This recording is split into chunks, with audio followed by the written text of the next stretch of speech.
Good afternoon, everyone. Welcome to the special called meeting.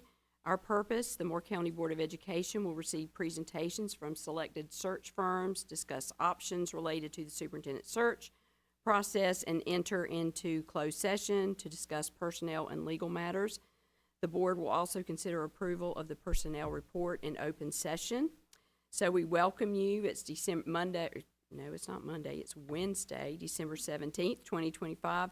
We're called to order a little bit after 2:00 p.m. Is there a motion to go into closed session for the purposes as stated on the agenda? Okay, motion by Mr. Benway. Do we have a second? Second. All those in favor say, second was Dr. Dahl. I'm so sorry. Dr. Dahl was our second. We also had Mr. Johnson. All those in favor say aye. Aye. Any opposed? Aye. Thank you, David. And motion carries. We'll now go into closed session. Thank you, Mr. Hensley.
All right. Do we have a motion to return to open session? So moved. Do we have a second? Second. All in favor say aye. Aye. Thank you. Aye. Thank you. Thank you, Mr. Hensley. Thank you for joining us online. Ms. Who made the motion? Who made the second? I made the motion. I seconded. Dr. Dahl seconded. And Ms. And Bruno had to did- step away for an appointment, so, Oh, is she coming back? No. Oh, so, yeah, yes, ma'am. Thank you very much. We're now at item A, approval of the agenda. Madam Chair, I make a motion that we change the order of the items under number 3, placing the personnel report first and the superintendent search process presentations second. Okay, we have a motion on the table. Do we have a second? Second. All right. All in favor say aye. Aye. Any opposed? Aye. All right, thank you, Mr. Hensley. And was it, so, wait, that was an aye from Mr. Hensley? yes, sir. So there's a motion, I'm sorry. Give me Am I one second. going too I'm trying fast? to catch up to you. Okay, sorry. Motion by Dr. Dahl, second by Mr. Johnson? Mr. Davis, okay, sorry. Okay. And motion carries. Yes. All right, thank you very much. So we're now at item B, Pledge of Allegiance. Mr. Johnson, will you lead us in the pledge, please? Did we approve the agenda? Oh, do we have a motion to approve the agenda as amended? So moved. Do we have a second? Okay, all in favor say aye. Aye. That was a motion by Dr. Dahl, second by Mr. Benway. Mr. Hensley? Yes, I approve. Okay, thank you, sir. Now we're ready for our pledge. Mr. Johnson. Pledge allegiance to the flag of the United States of America and to the republic for which it stands, one nation, under God, indivisible, with liberty and justice for all. Thank you very much. We're at moment of silence. Ms. Davis. Yes, if everyone would join me in a moment of silence, please.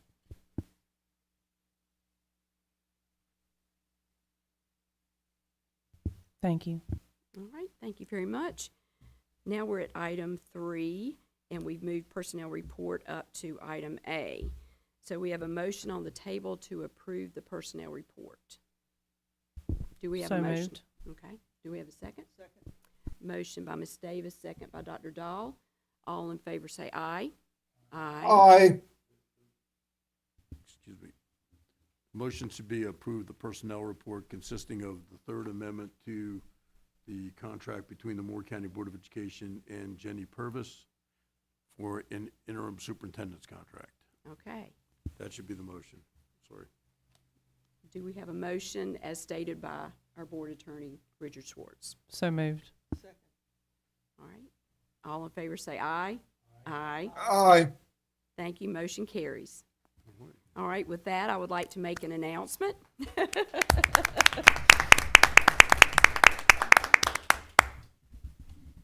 The Board of Education of Moore County Schools is happy to announce that Mrs. Jennifer C. Purvis has been named as the interim superintendent beginning March 1st, 2026, to the first day of employment of as a new superintendent is elected. Mrs. Purvis is a transformational education leader with 31-plus years of experience spanning classroom instruction, school leadership, and district-level executive administration. She has proven her ability to align vision, strategy, operations, and culture to improve student outcomes and organizational efficiency. We all recognize her abilities to build relationships. She has high expectations, and she develops systems for long-term success. She is skilled in leading complex operations, supporting staff growth, and collaborating with the Board of Education and our county commissioners to realize our goals. She's been Assistant Superintendent for Operations from January 2023 to present. She was principal at Northmore High School for 11 years, from 2012 to 2023. She was principal at Bass Lakeview Elementary School. She's been a teacher, administrative intern, assistant principal for over 18 years before she became and led here at our district office. Ms. Purvis, congratulations, and we'd love for you to say a few words.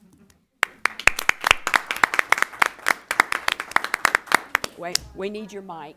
we want a mic.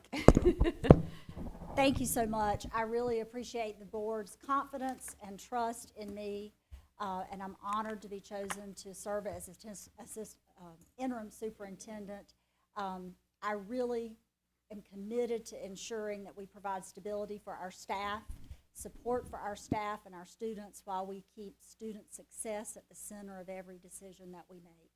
I'm looking forward to us keeping and making sure that we keep things moving forward during this transition period, and I look forward to working with you all as we do that. Thank you.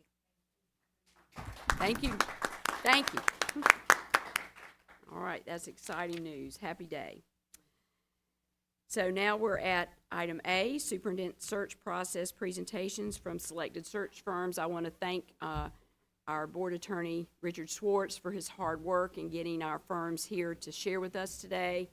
This is going to be a good time for us to hear what's available, for us to make a decision. We have 4 of the 5 firms that we are considering. So as we listen today, just consider what they bring to the table. We'll discuss, pros and cons. And, if we decide we want to go with hearing the 5th firm, then we can schedule in for a date in January.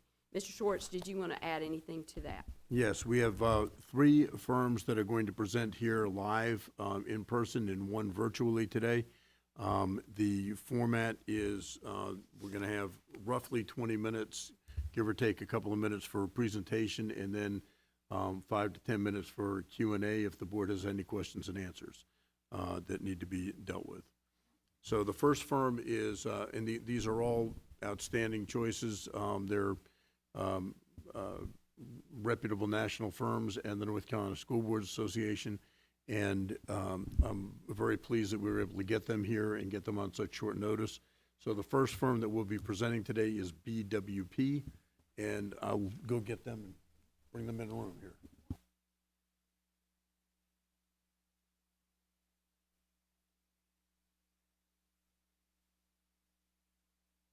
Oh, does that mean I'm going to be visible?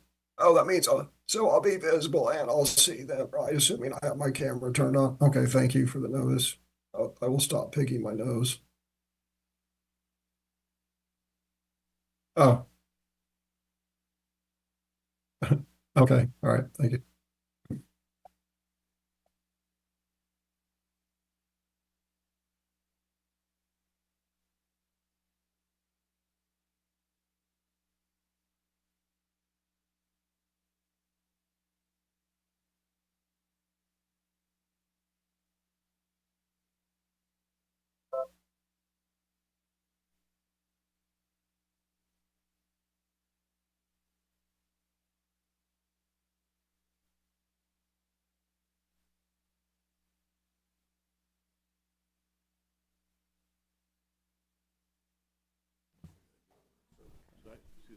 Yes. I want to make sure Okay. I get it right. Okay. So. Okay. Got it. Now, how do I go back? I got it. Okay. All right, we're good, thanks. All right, I'll let you guys introduce yourselves. Have you handed out? Welcome, and thank you for being here today. Appreciate your time. Yes, sir, and if you'll push, it'll turn There red. we go. Okay. Am I on or no? No, you're on. It's all good. Good afternoon. We're very pleased to be here and have the opportunity to interview with you. And we know that this is one of the more important decisions that you're going to make as school board members. You're well aware of that.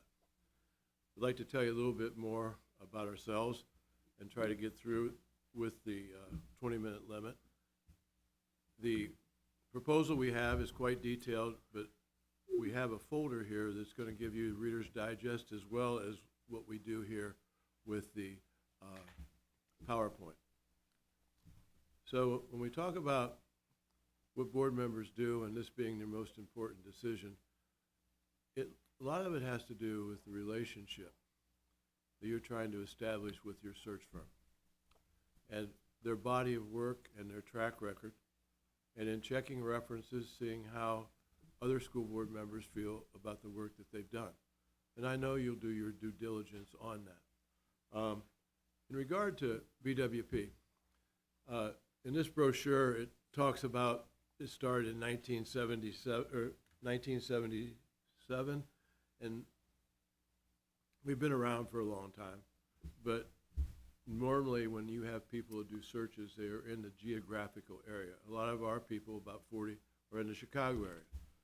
Frank, Percy, and I, which we'll introduce in a second, we're in this. We do a lot of work in this region, and that familiarity helps us in finding out. Well, each part of the country is going to be a little bit different, and in doing that, and our experiences here. First, Percy Mack cannot be here. His grandson is playing in what is it? The Mercedes Dome in a high school football game, and tell you a little bit about Percy. Percy worked a lot of times in Savannah and Georgia, but then he was superintendent in Dayton Public Schools, took him from the very bottom and ended up being a National Superintendent of the Year.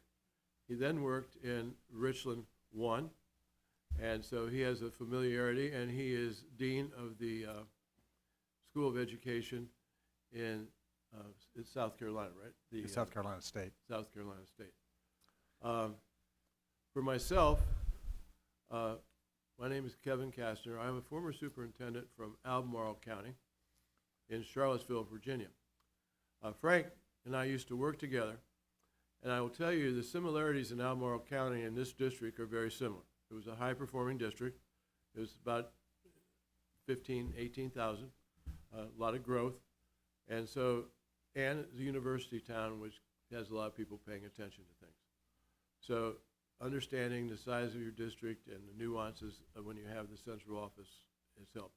Since I left the superintendency, I have been involved in two things. I've been involved in doing superintendent searches, and I've done 65 over the number of years, and we'll talk about some of the ones that might relate to your district. But also I own Cambridge Strategic Services, where we do strategic planning across the country, which gives us the familiarity with a lot of things working with boards. Frank's going to introduce himself in just a minute, but one of the things that you're going to be wanting to know is the body of our work. We just got done with a search last night in Montgomery County in Virginia. And the board chair, when I talked today, said if anything else, they had a hard decision. And we're happy that that was successful. And again, a system this size in Virginia Tech. We also are working on Sumter right now. Both of those searches were going to be complete in January. Last year, Richland 1, Fort Mill, Horry, Spotsylvania. Again, similar type districts, a knowledge of the East Coast. We've also done Savannah. We've done Charlotte Meck. We've done Rockingham County, another similar sized district. Also, we've done a lot of our work in Virginia, but we've also did Alamance Burlington. Actually, we did that one twice. We did Chicago. That was quite a challenge. We've done Stafford. We've done Prince William County, which is about 90,000 students. So we have a blend of working with medium-sized districts and also some of the large districts, which puts us in touch with a lot of potential candidates, not necessarily their superintendents, but high-level deputies and associate superintendents in their district that want to become superintendents. So in that body of work, and the fact that we have specialized pretty much in the East Coast in this general region, gives us a great familiarity that helps us work in attracting candidate pools. Next slide, please. You do it. Oops. I'm going to let Frank give over an overview here. Thank you. I'm Frank Morgan. I've been a consultant with BWP since I retired in 2018. I spent 43 years in Virginia and South Carolina in various school districts and 16 years as a superintendent. My last job was in Kershaw County, South Carolina, which is right in the middle of the state. If you ever go to the steeplechase races, you've heard of Camden. Interestingly enough, very similar district to this one. In fact, when I was driving in today, I was going, I'm in Kershaw again. So there's a, you know, a lot of similarities there. I do superintendent searches because I still like to be around boards and kids and teachers and communities, and because I really believe that this is a hugely important decision, and I'd like to be able to help. That's the reason I still do them. I'm going to just amplify a couple of slides I'm going to do. We believe that excellent processes yield the best results, and what we try to do is we try to use intense community engagement, really strong proactive recruitment, and really thorough vetting to give you a pool of candidates that fits Moore County. Not all districts are the same, and so what we're looking for through our process is people that fit here and that are going to come in and not have just a complete conundrum about having to adjust to the community, that they're going to be ready for this kind of district. Now, we don't do cookie cutter searches.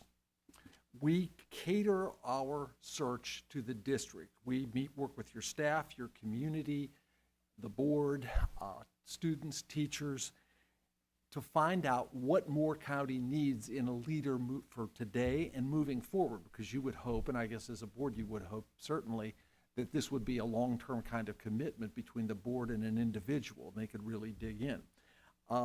We will look for staff that fit here. That's the big thing for us, is to find people that fit, because there's lots of people out there, lots of good people, but they may or may not be the kind of fit you want here. Ultimately, we bring you as good a slate of candidates as we can find that have been well vetted. Ultimately, it's the board's decision to choose, and we're here to, you know, help guide and advise, along with your very able legal counsel, you know, as you go through the end of the process. We use a 4-step process. It's pretty intuitive. The first step is search planning preparation, and that would involve some meeting with the board and key staff to talk about things like timeline and where we're going to advertise and what the community engagement piece in the process would look like. I'll talk about that in a second.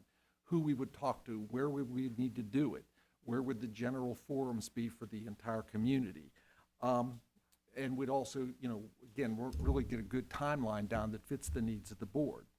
The next part of the process is specification, and this is where we develop what's called a candidate profile. And that describes the candidate that Moore County needs. And we go about that process by the community engagement that Kevin's going to talk about, where we get a great deal of feedback, and also other sources. I'm going to give you one example. I was doing some research over the weekend about Moore County, and I, you know, stumbled upon your strategic plan. What a good document. Okay, it talks about outcomes for kids that are very measurable and very, very relevant and necessary, and then all the things that have to happen to make those outcomes happen. I started, when I looked at that, to think about, okay, what kind of person needs to lead this particular document? So, you know, we use both the community engagement and a lot of other things to develop that candidate profile. The third step is the recruitment and assessment of candidates. This is where I think we excel, okay? We have a lot of contacts around the country. We know guys that know guys, you know, or know people that know people, and that's how we go out and recruit. We don't just advertise and then wait. We actually proactively go out and talk to people about candidates. In the searches I've been involved in, at least one of every search I did that we presented to the board, every slate, had somebody that we recruited versus just waited for. And in a couple of situations, they actually got the job. So we think it's really important to be proactive as far as recruitment. Now, we also, as part of this, assess the candidates. When applications start to come in, we start looking at them to see, okay, who's strong and who fits, and then we start interviewing them, you know, Zoom or whatever else we have to do. And one of the things we found is that's a really key interview, and it's not a perfunctory interview. We find out what the candidate knows about the district and why they think they're a fit. We also really dig into their philosophy and dig into their, the way they approach their work. While we're doing that, we start vetting, very deeply vetting. Even when I look at a candidate, I know the rest of us do the same thing. When I look at a candidate, if I like them, the first thing I do is like a 1-layer Google search, anything that stands out that's problematic. Now, that's not enough, but it's enough to say, well, okay, this candidate, you know, is or isn't worth continuing with. Once we get serious about a group of candidates that we might bring to the board, we have a colleague, in Camden, South Carolina, actually, who does a deep dive. And the joke I have with her is that, did you find out who their prom date was? She gets very, very deep into it. So the idea is we find candidates that fit, and at the same time, we really vet them deeply so that there's no surprises later, because nobody wants that. We try to vet them as deeply as humanly possible. Frank, I'll cover the selection process if we Okay. can, because of time. Next slide, please. I'll do it. Got it? There you go. On your packet, you start out making key decisions as a board member.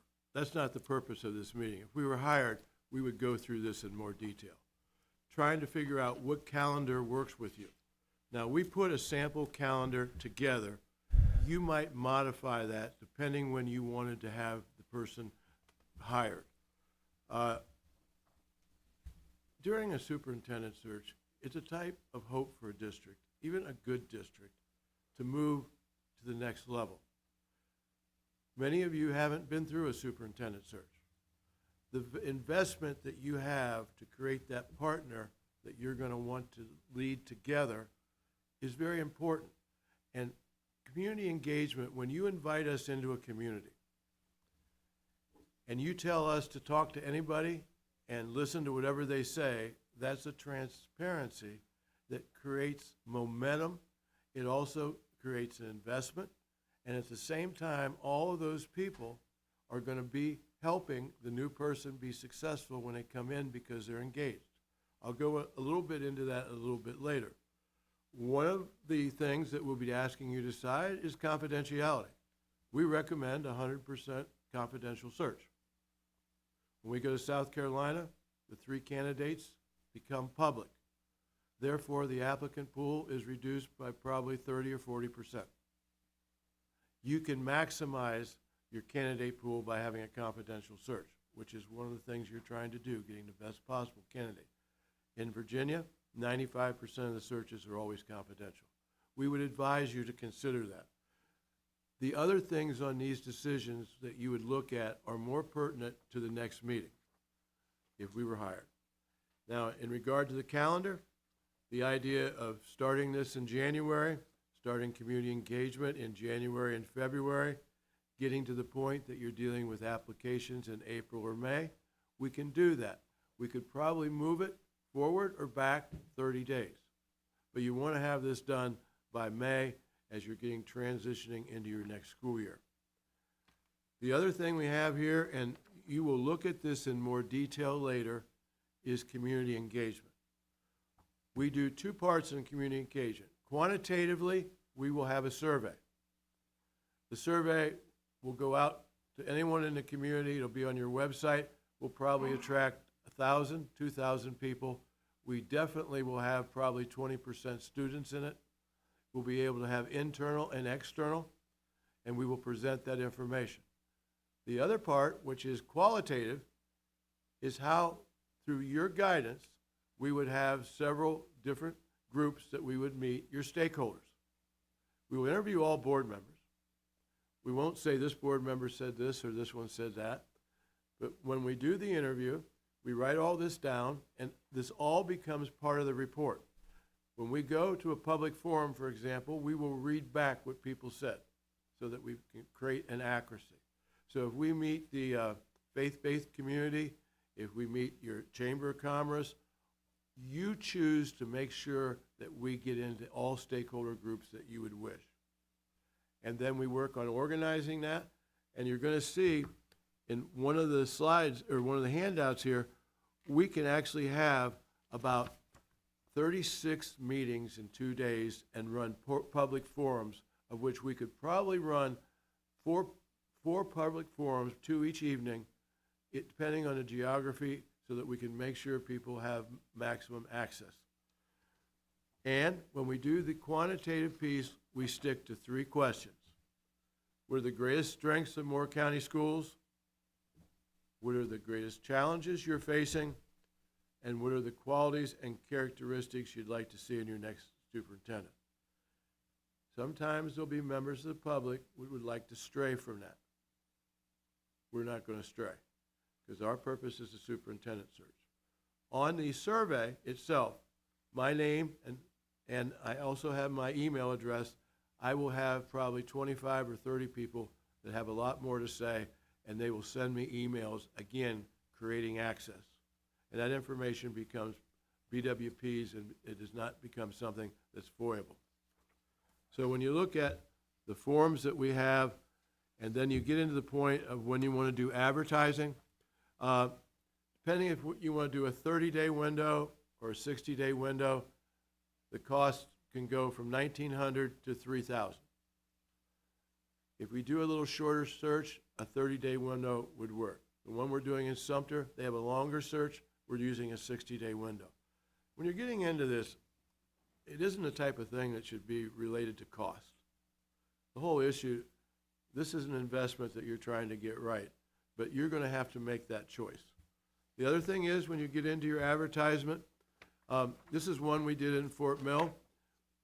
They came up with it, but you want to have something that has a little pizzazz to it, because when it gets on the BWP website, it gets into your marketing. So your communication department doing things with the standards that you have in this system, which we think is the type of system that's going to want to have the quality, and the fact that all this information, including this presentation, is going to be on your website.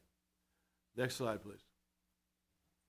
So in community engagement, I've already explained the surveys. We drive a portfolio that we recommend to you. You will get a community engagement report that will have all of this information and all of the quantitative and qualitative data. Next slide, please. When you're getting involved with this, you can see that we're trying to ensure maximum participation. I would have to say this is a win-win for a school board and a community, and it creates a lot of momentum and a lot of goodwill. Next slide, please. When we get into the actually marketing, we go to the normal venues. We'll use your state association. We'll get into the Latinx community. We'll get the Black Administrators Group. We have a black group of urban superintendents from Harvard. Depends on where it is, but we will go nationally on these searches. And we also have our website at BWP that people use on a regular basis. And then, of course, as Frank mentioned, the personal contacts. Next slide, please. When you're getting into assessment of candidates, we know people. And knowing people, everybody writes a good resume. Everybody has good references. We'll do something a little bit more beyond that. We will know people that know these people and the quality of their work. But the other thing, when we're doing assessments of candidates, we're going to be looking for a body of work. Show us where you have moved the needle on student achievement. Show us where you have moved the needle on how you're dealing with your discipline data. Show us where you move the needle and how you look at, are you dealing with competition? Are you competing against charter schools? Are you having enrollment issues? All the types of things that might be something that we'd want to look for in candidates. If you're getting into a growth pattern, do you want somebody that has experience in bond planning? All these types of things are going to be driven by what we learn when we listen to the community and we listen to what you as a board say. And that's going to help us go towards a match and fit. We then have the deep Google searches. And when we go into the assessments, we'll usually recommend 4 to 6 for the board to consider. That's your call. However, we also will share with you the candidate pool. We will put it on a rubric, and we will show which candidates we say, you're a 1, you're a 2, or you're a 3. We're going to talk about the 3s.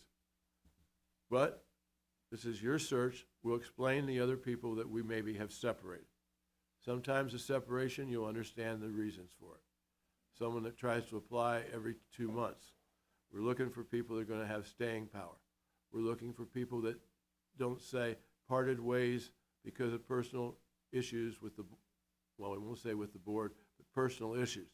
We're not going to have anything that comes up that's going to be an embarrassment or anything like that. But when we get into that background check and that information, we go deep. But when you get into the next slide, please. When you get into the selection, we then would recommend your finalist candidates, we do background checks. And it's very critical to do background checks. This last search, we had someone that unfortunately there's a foreclosure. It was 20 years ago, and it turned out it was a divorce, and it was on the wife, it wasn't on the candidate. But we have to make sure that there's nothing there that's going to cause a surprise. Because access to people in the public to anything lately, it's just there. And you don't want to have that type of surprise. And we, again, I've done a lot of searches. We've been able not to have that occur. But we have to work harder at it because now we have to go into social media. And we got to go into other areas to make sure that's happening. And you know that, but all your candidates are going to be in a fishbowl where they work. So a lot of that stuff is going to be out there and readily accessible.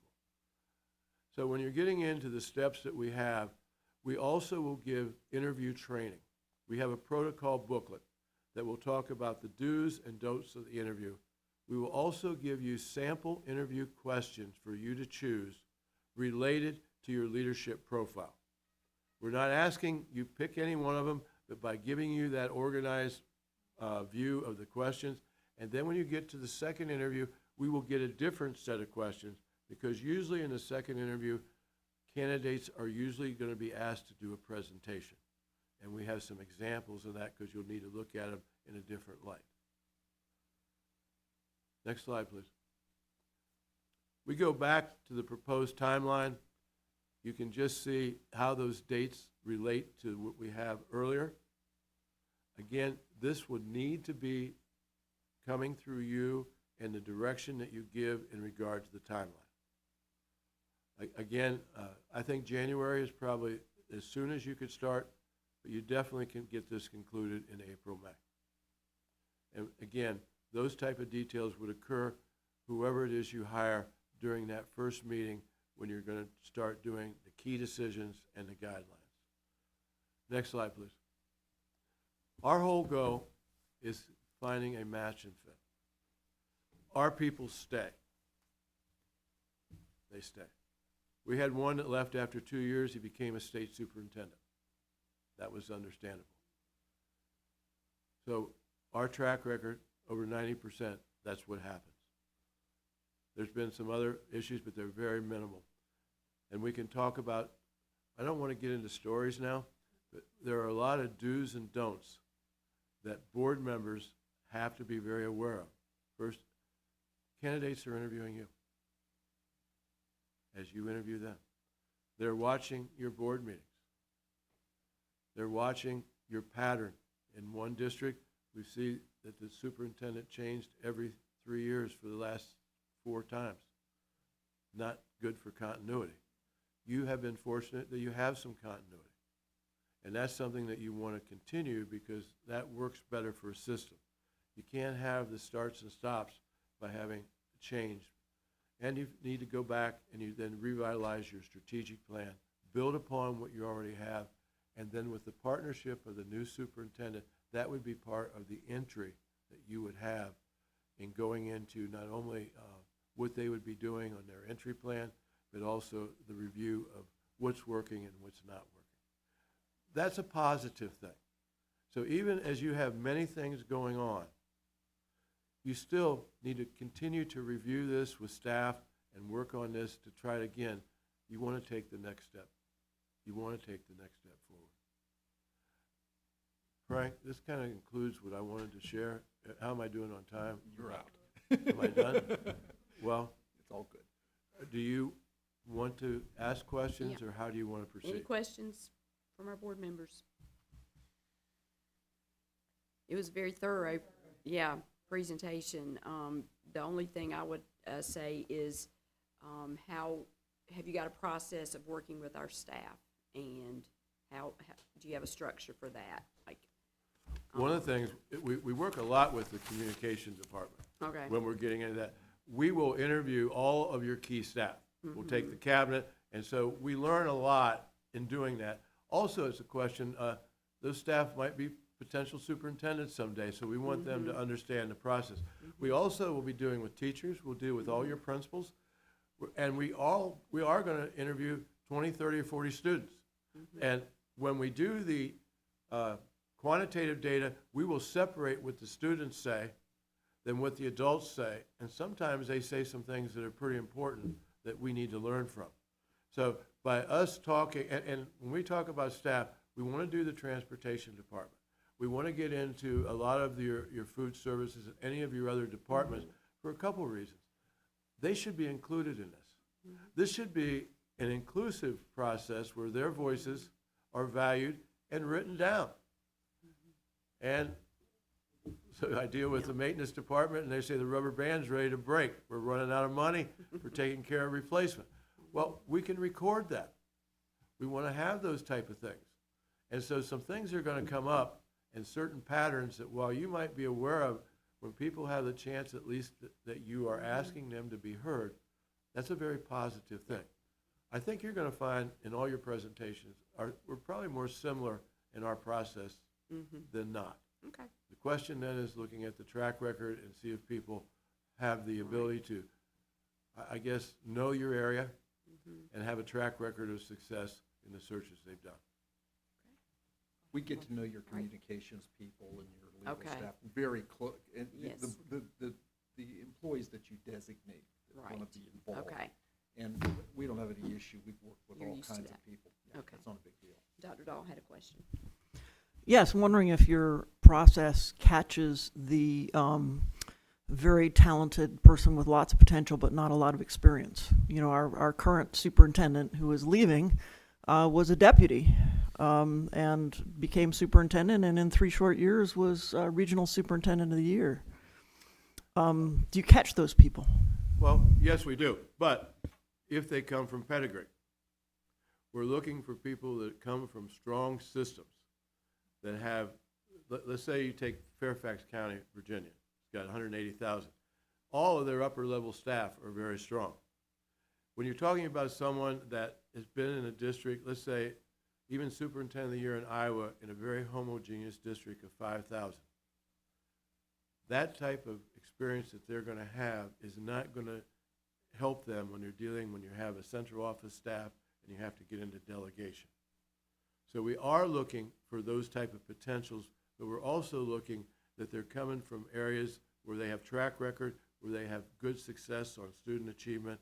So we try to vet that in a way, and frankly, the person that just got the job last night in Montgomery County was their deputy superintendent. And that person came from a strong system, and a lot of that had to do with it, and outcompeted a couple superintendents. So we would not discount that at all. And you know something? That's how we got our job one day. That's how both of us got our job. Yeah. Well, thank you, gentlemen. Yeah. Thank you very much for being Thank here, you. for driving down. Thank you. Thank you. Our pleasure. Our pleasure.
This is the hot seat. You're ready.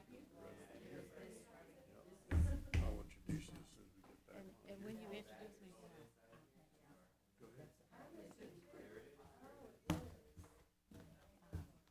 everybody's not here. Okay, yes.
Sure.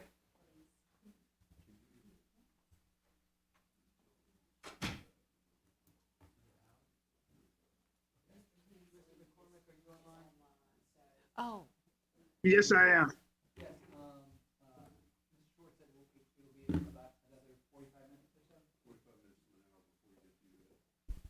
Oh, okay.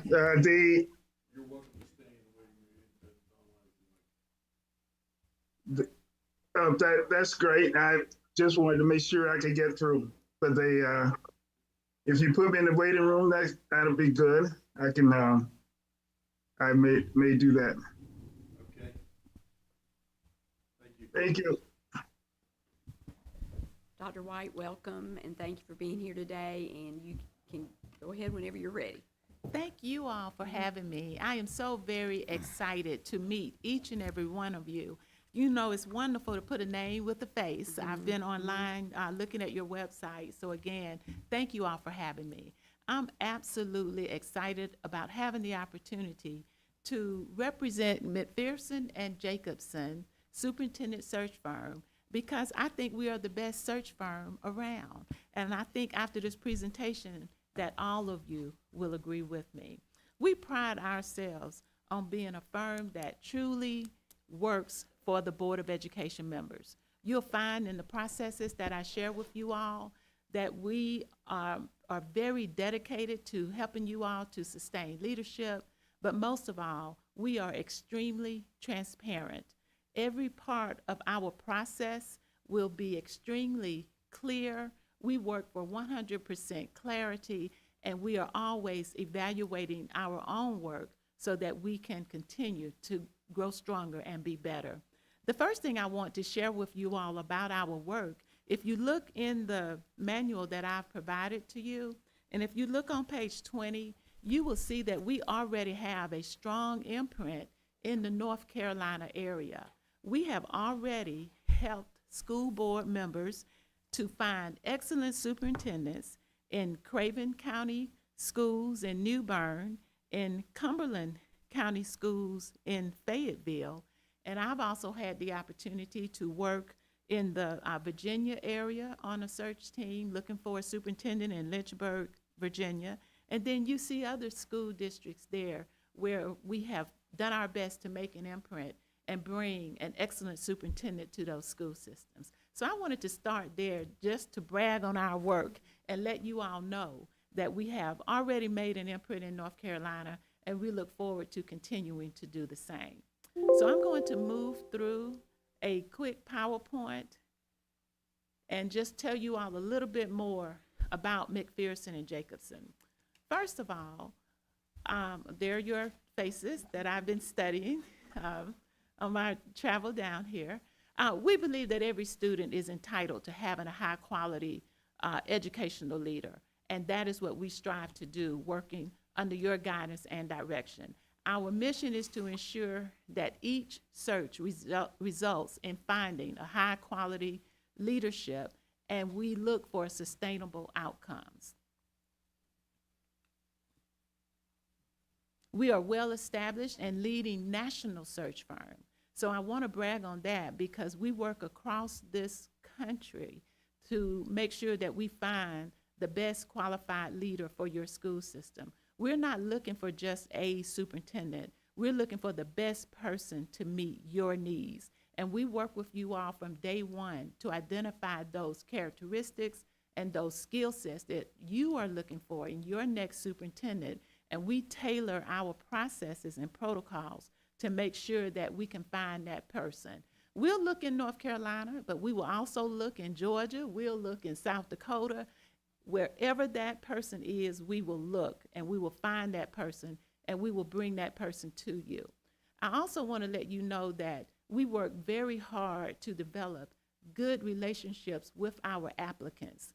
And when they make the short list for us, we make sure that we know everything about them through the relationships that we are able to form.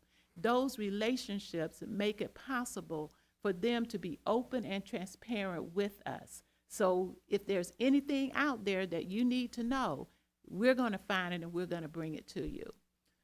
We have a nationwide network of over 130 highly qualified consultants, such as myself. You'll see my resume in the folder that I've given to you, and I can quickly tell you I've done everything an educator can do. I've got about 40 years of experience. I hope I don't look like it, but I've got about 40 years of experience from the classroom to the deputy superintendent level. My colleague who will join me if you all choose our search firm is Dr. Barry Carroll. He has a similar background as I, and he has been a superintendent in the Alabama area. We have national recruiters and local consultants to support our searches. So even though I'm from Georgia, from the Atlanta area, Barry is from Birmingham, Alabama, we have consultants all over the country, even here in North Carolina. We customize our search process to meet each district needs, as I have already shared with you all. I'm going to look at one of these screens a little bit closer to me. One thing that we pride ourselves on is providing authentic engagement of stakeholder educational partners. That's one of my most favorite parts of the process that you'll see. We have a 5-step process, and step 2 is where we come back to your community and we engage with stakeholders. And I will share with you what that process looks like, but it's very authentic, and we work extremely hard to make sure that we can get feedback, valuable feedback from all of the stakeholders who are invested here in your school system. We have a tried and true, proven protocol that we use, and then we will provide you all with a report that you can share with your constituencies. We have a track record of successful placements, and as you again read through the brochure that I've given you, you'll see, and I'm going to share with you on another slide, what the data will tell you about the success of the placements that we have made. But you can start there with North Carolina, and on the next couple of slides, I'll give you some more data around our success. So we've conducted over 1,000 successful superintendent searches in 45 states with over 100 consultants across the entire United States. And you can see there those 3 bullets. Almost 80% of candidates hired remain in the same position.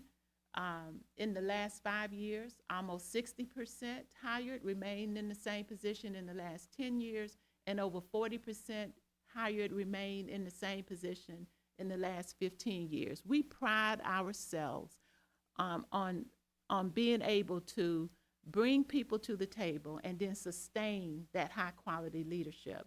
And you'll see across our 5 phases of our process that one of those is, the 5th phase is, even after the search is over and you've selected that high quality leader, we'll come back and help you all with performance objectives.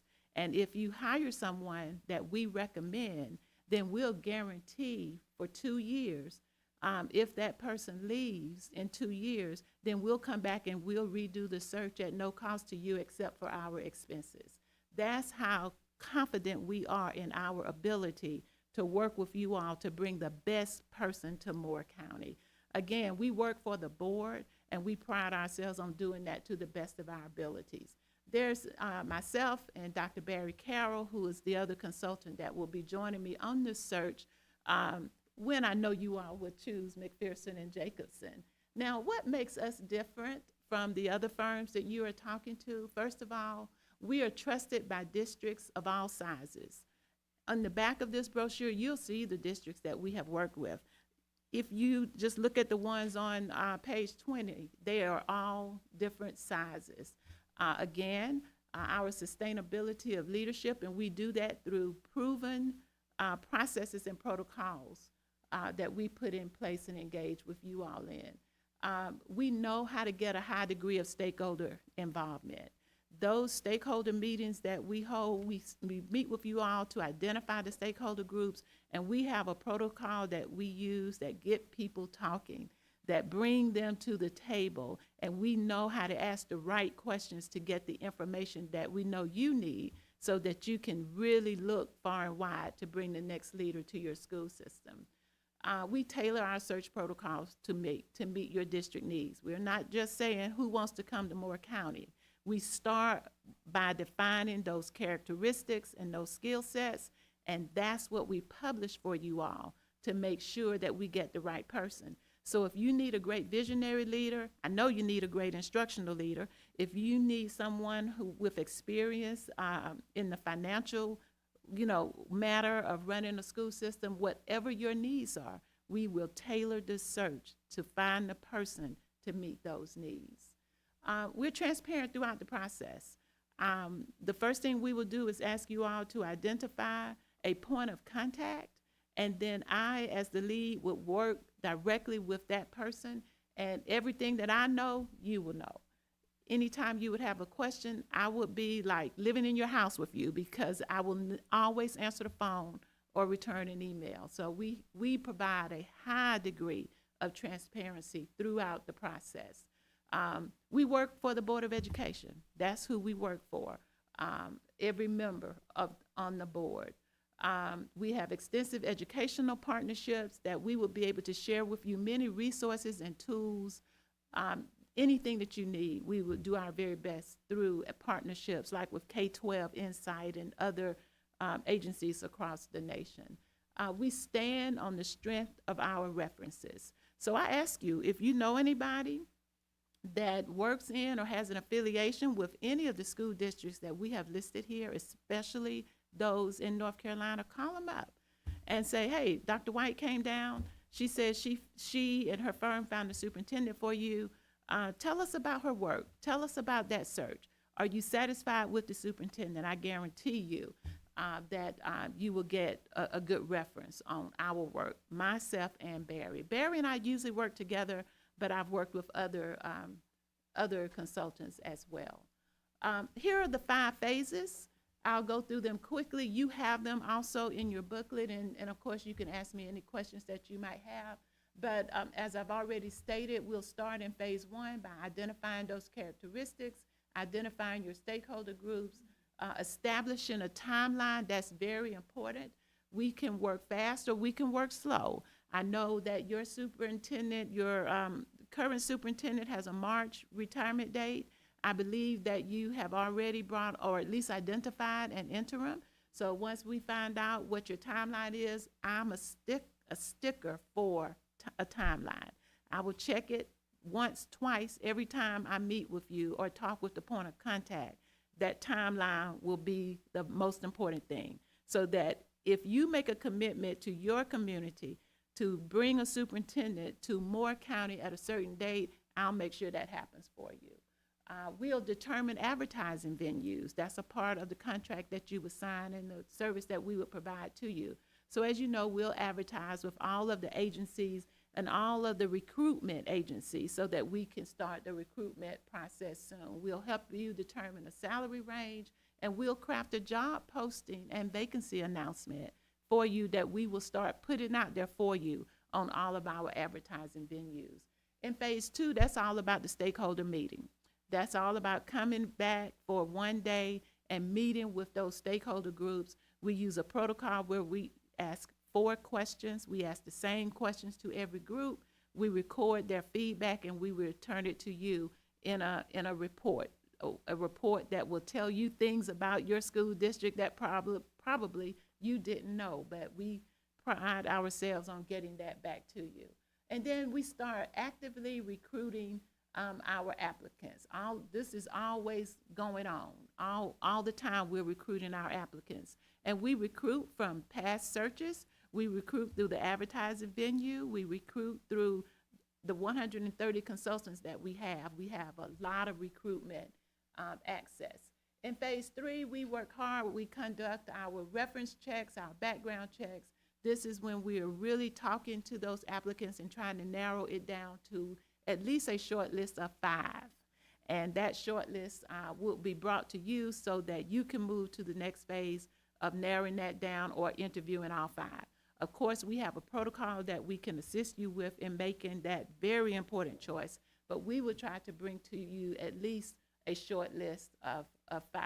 Now, the beauty of Phase 4, and this is something else that sets us apart, we believe, from other districts, when we introduce our short list to you, we do it through a video opportunity. We ask the 5 applicants to respond to at least 3 or 4 questions that we all will work together to define. And I will present those videos to you, and that will be your first introduction to the short list of applicants. We feel that that sets us apart from other agencies because that gives you the opportunity to see the people that we're bringing to you before you have to make that very difficult and very important choice. So we're preparing to set up the interview process in Phase 4. We will help you with the interviews because once you make that decision, we're just, we're just here to do whatever it is that you need. I've worked with other districts where maybe at that point, HR can take over and handle the interviews, but most of the time, the board members handle the interviews. We don't have to be here. Most of the time, we're not. But if that's something that you desire, then we can do that.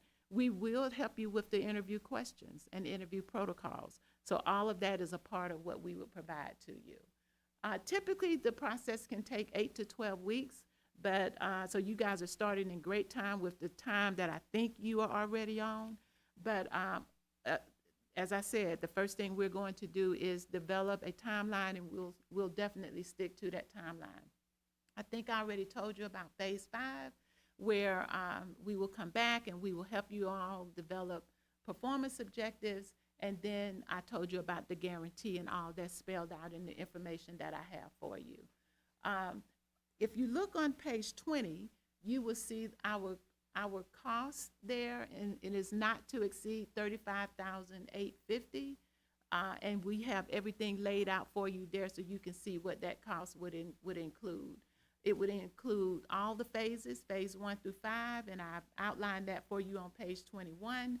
It would include the 1 day of stakeholder meetings, the online stakeholder feedback that we will gather for you and report through K-12 Insight, your report presentation, and the video interviews of selected candidates.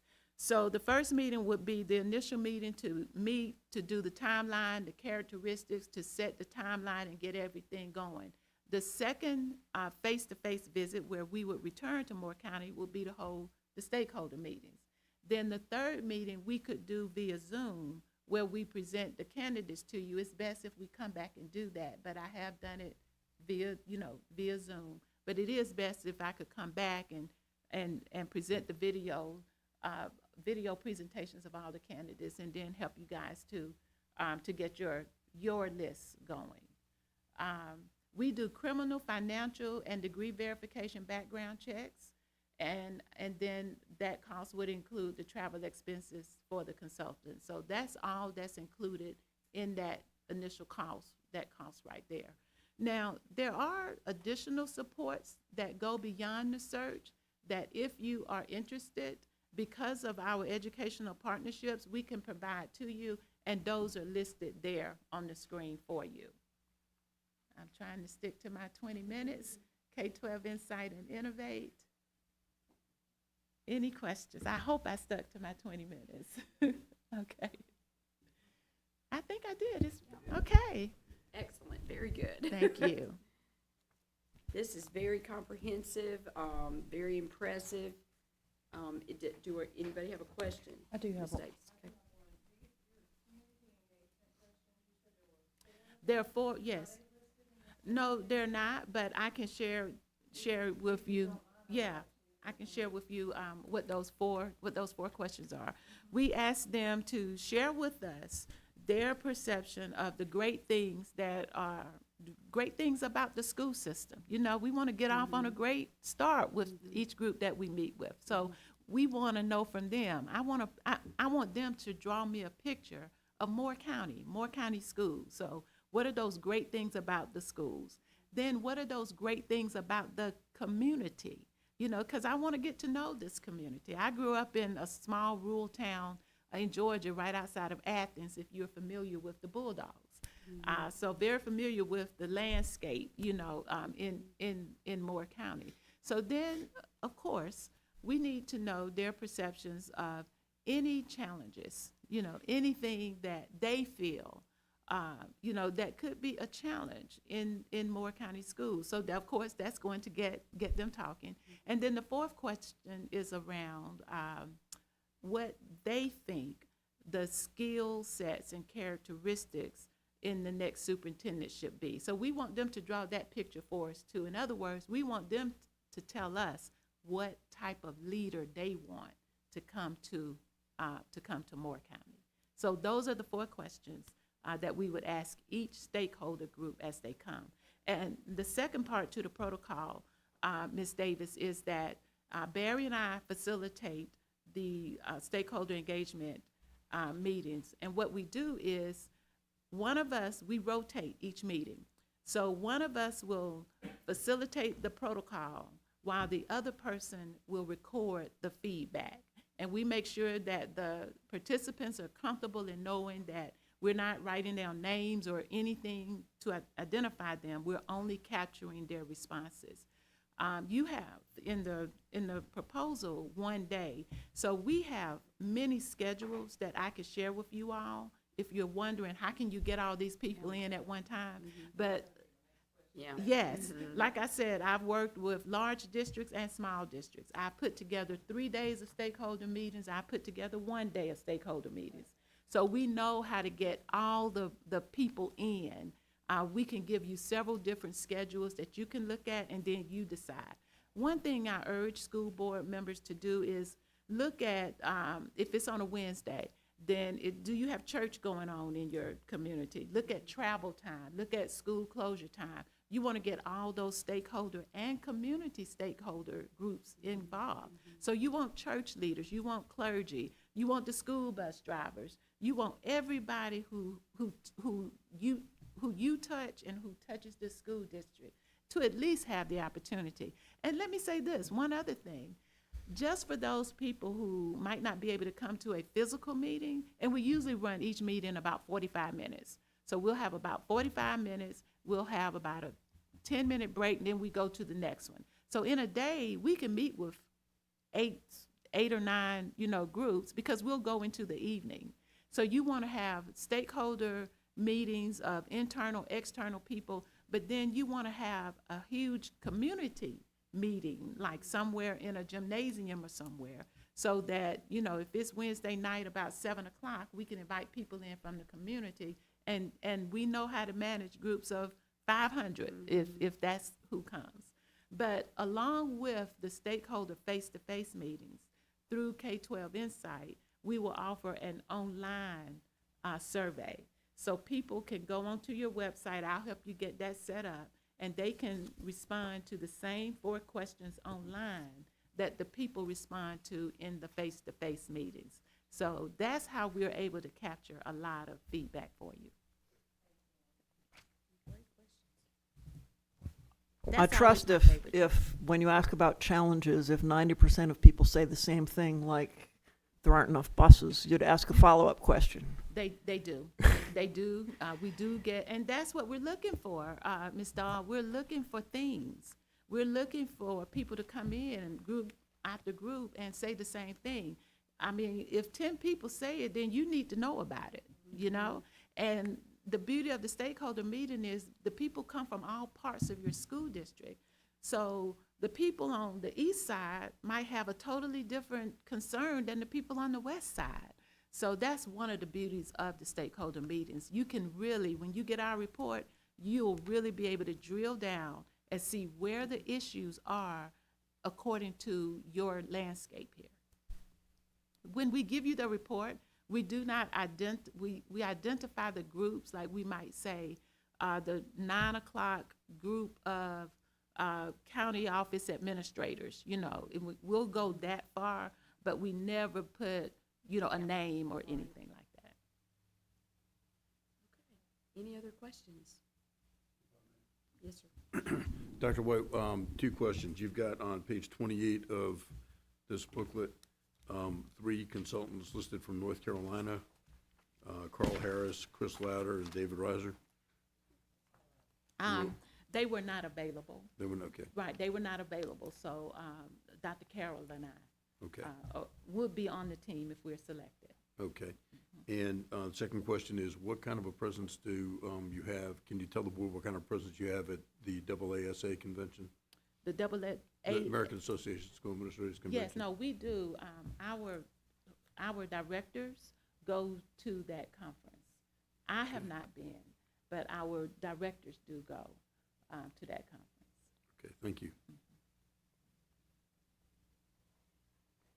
I've been with the firm a little over 2 years, and in that time, I've had the opportunity to work on 5 searches and lead 2 of them. Dr. White, it was a pleasure to have you today. Thank you for your time and for the presentation. It was very impressive. Thank you Thank so you. much. Thank you. Okay, you all enjoy the rest of your evening. Thank you. Excuse me? Oh, no, I'm staying the night. I drove down this morning, so 5 hours is long enough. Good evening.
presenter. All right, thank you, sir. Welcome. Thank you, You're ready. Madam Chair, Madam Vice Chair, members of the Yes. board. I really appreciate y'all having me and making time for me. I really appreciate, NCSBA really appreciates the opportunity to present to you this afternoon. Let me move this so I'm a little more comfortable. Just real quick, I just want to take a moment to introduce myself. My name is Sam, and I am an attorney at the North Carolina School Boards Association, where I currently head up the association superintendent search service. I've been at NCSBA for close to 9 years, and during that time, I've done a lot of both legal and policy work with school districts in North Carolina, as well as superintendent search work in districts all over the state. Before I came to NCSBA, I practiced family law for a couple of years in Greenville, North Carolina, Pitt County. And before that, in what is really and truly feeling like another lifetime these days, I was actually a social worker. And I did a lot of work with youth, teenagers, young adults, and even older adult men with developmental disabilities. I also worked at an intensive outpatient program with teenagers and young adults struggling with substance use disorders and other co-occurring mental health disorders. My wife is a teacher, was a teacher rather. She taught mostly elementary grades for about 8 years before transitioning to education research, and she now manages an early math education research project at NC State's College of Ed. And we have a 6-year-old son named James, who is quite literally every morning in his pajamas running downstairs to cross off the days on the calendar for the holiday break. Reason I'm here today, very obviously, is your board's beginning to consider next steps in terms of finding a permanent superintendent. And toward that end, along those lines, after hearing from your board attorney, I sent your board an email that included as attachments. It was a lot of attachments, I apologize, but those are draft documents and I've brought hard copies as well that are in a folder. Those are draft documents that we refer to as initial search documents. They're ones that if you were to hire us to do your search, we would need to get you, the board, to vote on and approve in order to get your search started. The reason I brought them in hard copy and shared them with you is because when I go through my PowerPoint, I reference them. And what I found is that boards find it really helpful. In addition to the cost estimate and the contract, it's just helpful to see a timeline and to see a vacancy announcement and to see an application. With that introduction out of the way, I'll now transition to my PowerPoint. Please, by all means, interrupt me with any questions that you have. I want this to be as informative as possible for you.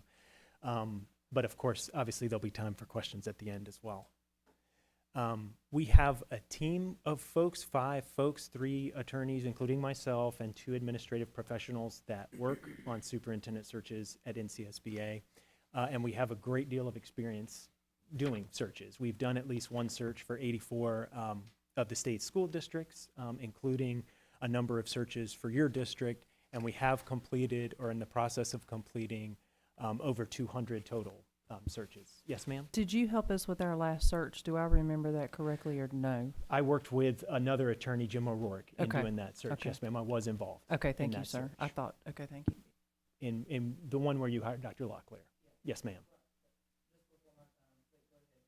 Yes, ma'am. We're also active members of NAS. That is a think-alike group of other state school boards associations, like the Tennessee School Boards Association, Virginia, et cetera, that facilitate searches for K-12 public school districts within their respective states. And we're always finding ways to improve our process by participating in that group. We also, it's a really great recruitment tool and advertising tool to meet candidates from across the state. Or forgive me, across the country. First step in our process involves deciding whether or not you even want to do a search. There are some boards, depending on their circumstances, that have, and it usually is an internal candidate that the board knows for absolute certain they're going to hire, or that they're very, very, very, very likely going to hire. And in those situations, again, depending on the facts and circumstances, it does not always make sense to spend the time and money involved in doing a search. If that's not the case with your board and you do want to do a search and you want to do it with us, next step involves getting you, the board, to vote on and approve those initial search documents that I just mentioned that you have in draft form in the folders in front of you. The first of which, on the right-hand side, is a timeline, which includes target dates for all of the significant steps in the search process. One really important thing to keep in mind about the timeline is that the only fixed date, the only hard and fast date in the timeline is the one that's highlighted in yellow. For obvious reasons, we just have to set a date and time certain when applications have to be submitted by. All of the other dates are flexible, though we would want to stay somewhat closely to them in order to land on or closely around the projected announcement and employment start date at the bottom of the timeline. The second initial document is a vacancy announcement, which includes general information about your school system, about your community, explains to applicants who to contact with any questions about the search process, about the application, etc. The application, which you have a copy of, includes mostly generic questions about work experience, education, history, superintendent licensure, etc. There are 2 pages in the application, a little more than 2 pages. I think it starts on the very bottom of page 3. Going into page 5, there are short and long form essay questions. Most boards keep those questions as is. However, we always offer to revise those to include questions that you want applicants to answer as part of the application process, or to discuss issues that are really important to you that you want to include as part of the application process. When it comes to advertising, you will see a number of places that are free. We, of course, for obvious reasons, always advertise in those free places. The paid ones, it is entirely up to your board to decide whether or not you want to spend any money on advertising, and if so, where you'd like to spend those dollars. And then our recruitment efforts are twofold. We, of course, offer to reach out to anyone that you, the board, ask us to go and recruit. We also, just from having done this work, know of folks that are looking and who we think would be a good fit. And we, of course, reach out to all of those folks and encourage them to apply as well, both in-state and out of state. The third step in our process is entirely optional, but it's one we're happy to facilitate for you if you're interested, and most boards do take us up on it. And that involves getting feedback from your community and staff on what sorts of things, characteristics, types of experience are most important to them in a new superintendent. And we have found that the best way to get the most feedback in terms of the number of responses, as well as the quality of the content, the substantive content, is through online surveys that folks first and foremost can fill out anonymously, and then secondly on their own time when it's convenient for them privately.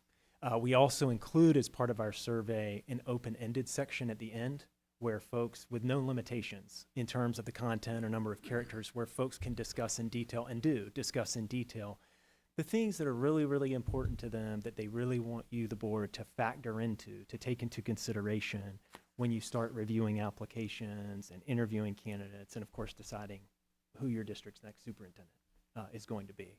We would handle all of the logistics of setting those surveys up, working with your public information officer, your communication folks to get the surveys out to the community and staff.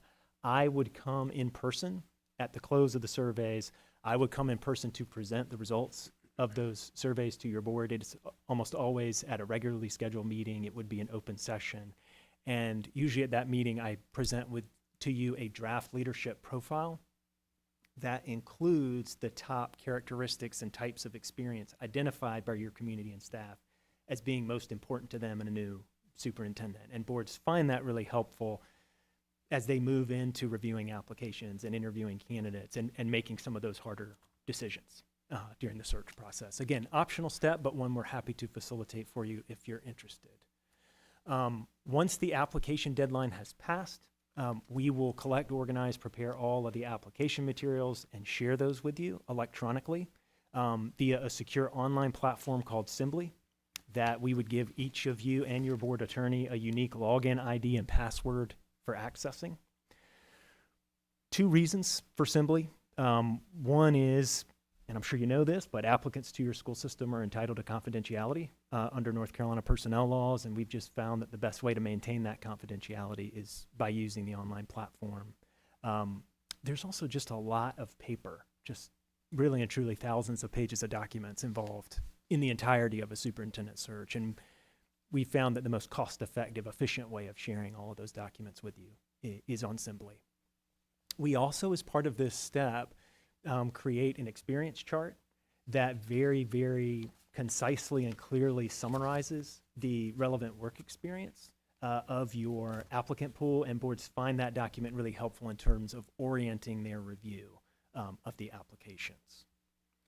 We would give you as much time as you needed to review all of the application materials, and then I would come and meet with you in closed session at what is usually a special called meeting.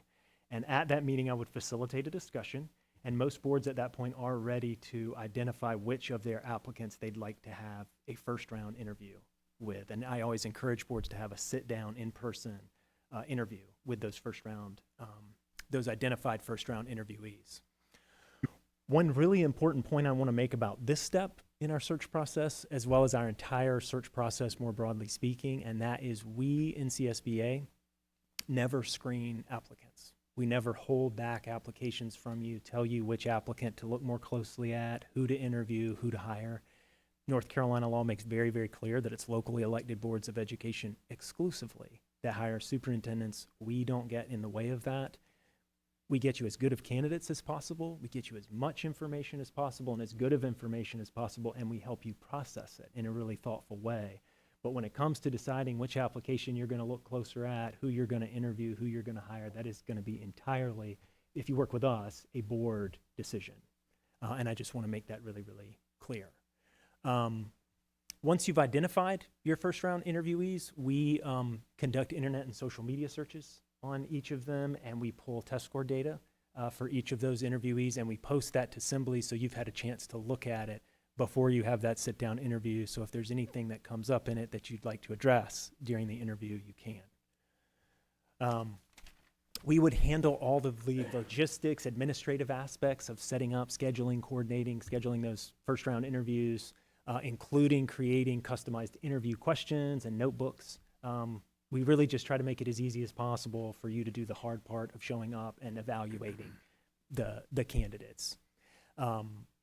I would come in person to facilitate the interviews, get you in and out of closed session, record the minutes, get the candidates in and out of the interviews without seeing each other, address any issues that come up. We do not sit in on the interviews for the same reason that I was just mentioning. We don't weigh in on who you should interview or who you should move forward in the search process or who you should hire. And for that reason, we don't sit in on the interviews, but we are there to make sure everything runs as smoothly as possible.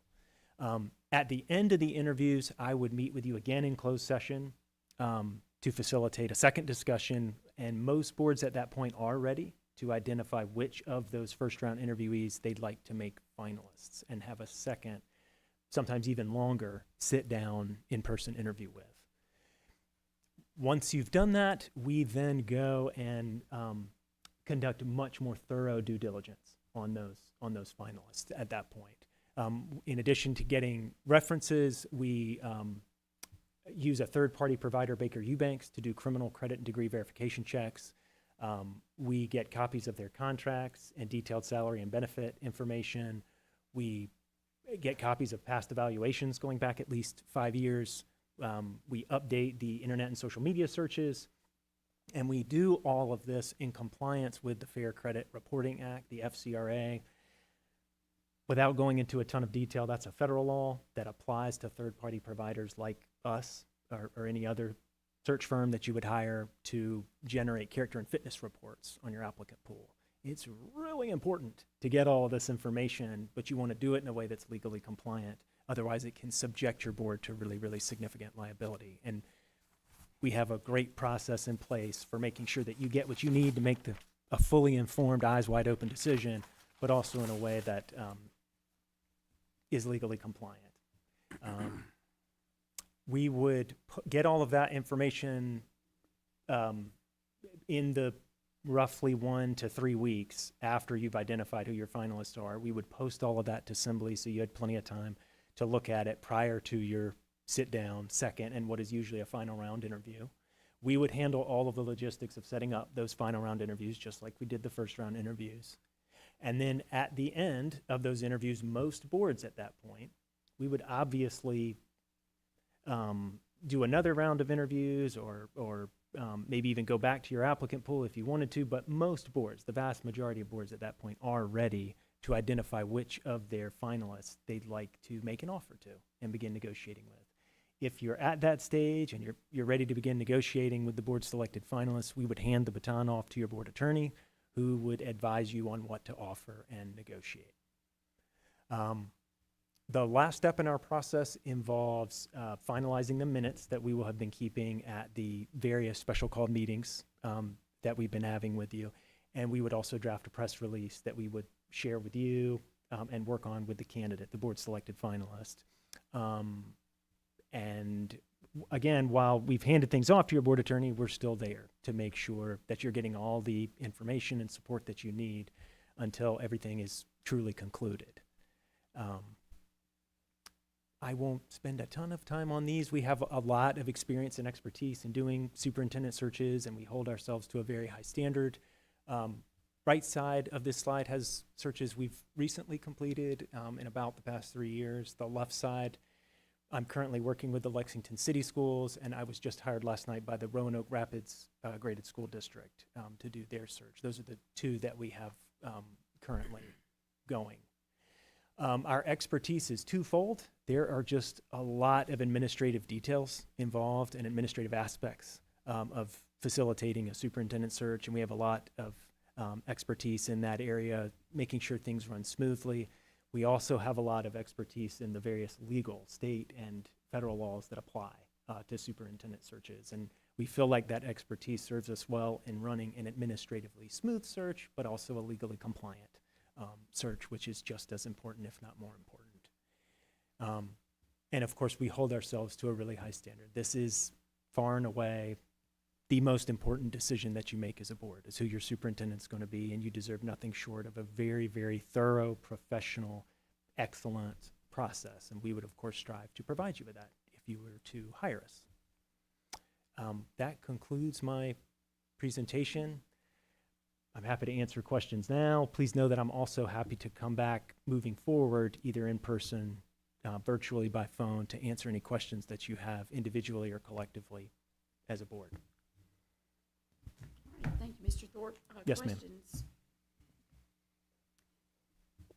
I have a question. Yes, sir. Mr. Thorpe, what do you guys do? By the way, I sat through your guys' search process last time, and I thought you guys did an excellent job. I was very happy, but I do have a question for you. Yes, sir. What do you all do to proactively search for candidates?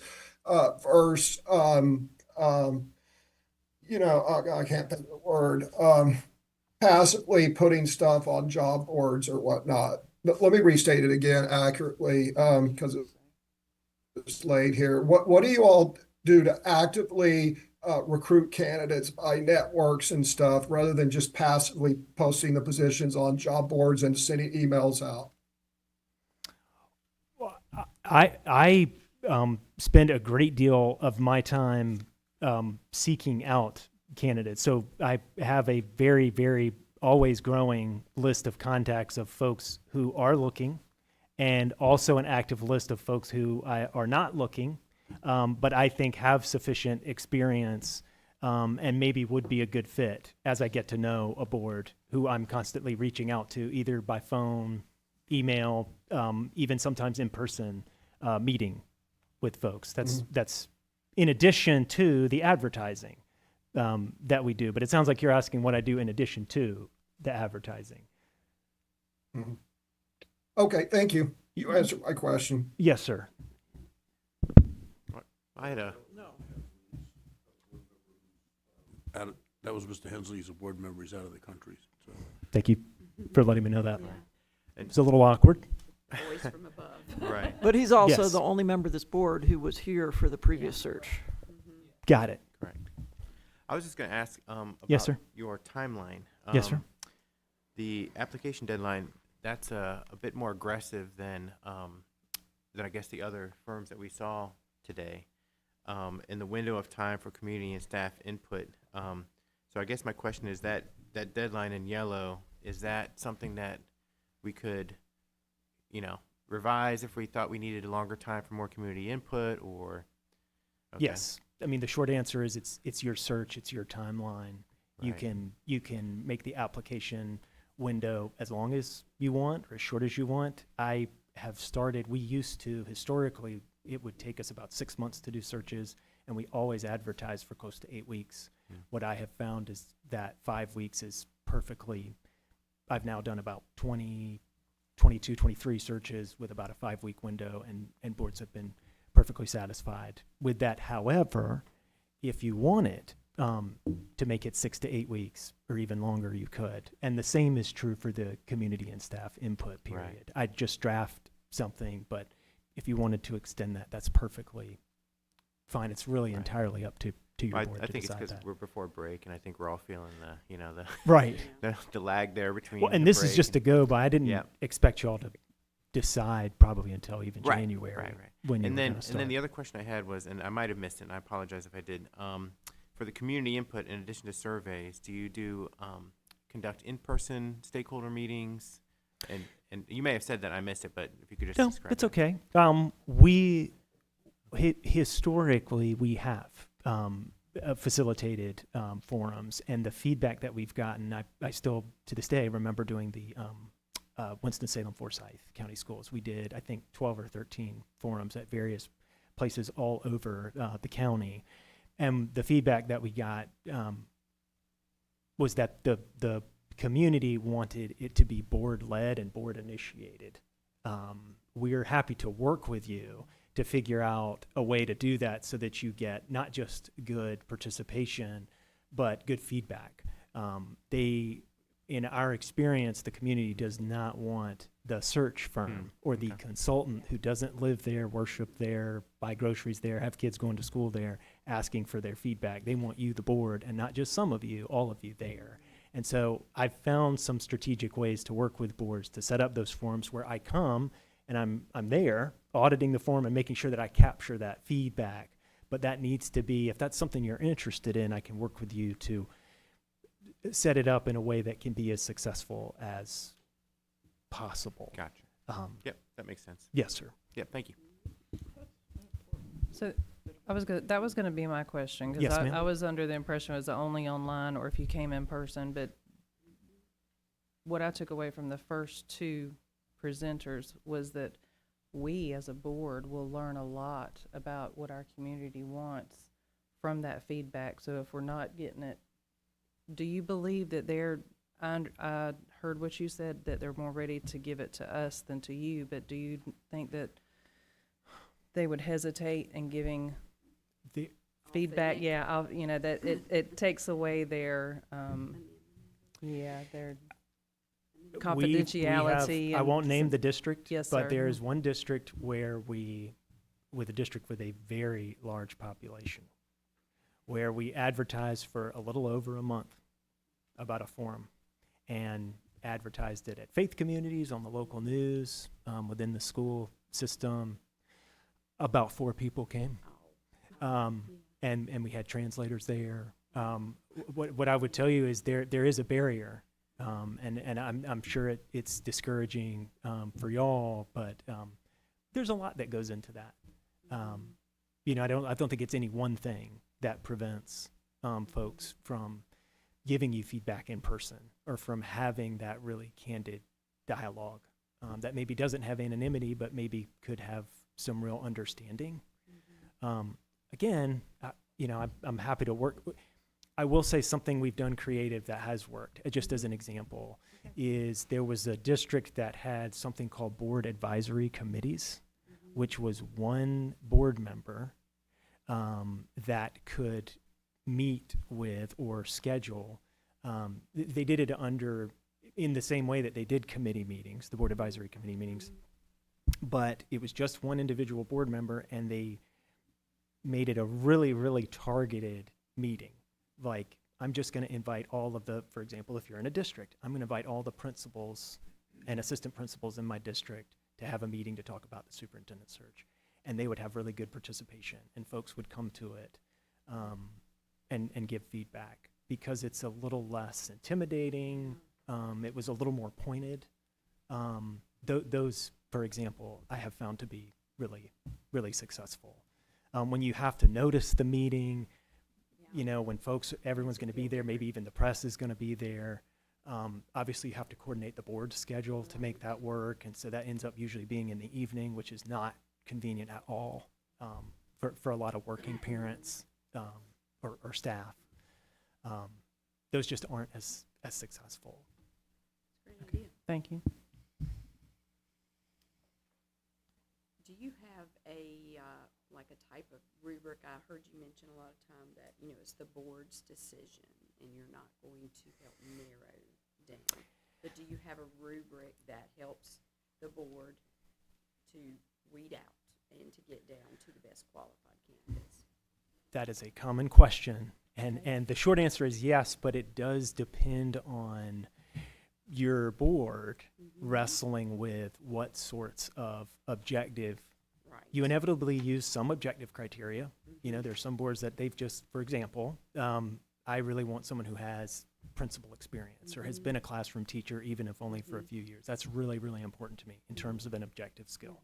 There are others that are obviously looking at subjective things. How are they going to fit in this community? How are they going to fit with our county commissioners, with our staff, with our parents, that kind of thing. And so we have created custom rating charts that include a combination of the objective and subjective criteria that you, the board, are looking for and your community and staff are looking for. It's really going to be up to you, the board, to decide whether or not you're really going to use that, and because there's nothing making you, you know, use that at the end of the day. So we're happy to work with you to create something that you can use that I always like that a scores. tool, a rubric. So, And we can create a tool. It's just it's better if it's if we all contribute to the rubric. well, and can agree Right. to sort of use that. If you Gotcha. can't, then it's one or two people using the rubric and others Right. not. I got you. Thank you. If that makes sense. Sounds like a good idea. Yes. I'm sorry, so do you provide guidance for us to get together and develop that rubric, or do you just ask us for what do we want to see? Or tell us a little about the guidance that you might provide in developing a rubric and an assessment document instrument. Sure. So a starting point for the conversation is the draft leadership profile that's usually a starting point. And I always tell boards, this is just a draft. And the reason it's a draft is because now you've had a chance to review all of the community and staff feedback that you've gotten and individual feedback that you will inevitably get from folks that you know that work in the school system or live within the community. You know, now it's time to add to this and to begin having the conversation with each other about what sorts of things are most important to you. Some boards are more open and ready and willing to engage in that discussion and get some things on paper. Others are not. I'm happy to meet with you as many times as you want and for as long as you want to help facilitate a discussion, you know, to get something like that on paper. But it will take some work from you as a board to do that. And I'm happy to facilitate that discussion. But sometimes it can be hard to agree on the time commitment that's involved in doing that, as well as what things are most important to board members and they'd like to see in that document, if that makes sense. All We right. don't know how much we agree till we try. Okay. That's a good That- point. We're at our time limit. Yes, Mr. ma'am. Ford. I totally So understand thank that. you very much. It was Thank very you. impressive. Appreciate your time and coming down. Thank you, sir. Thank you all very much. Good luck.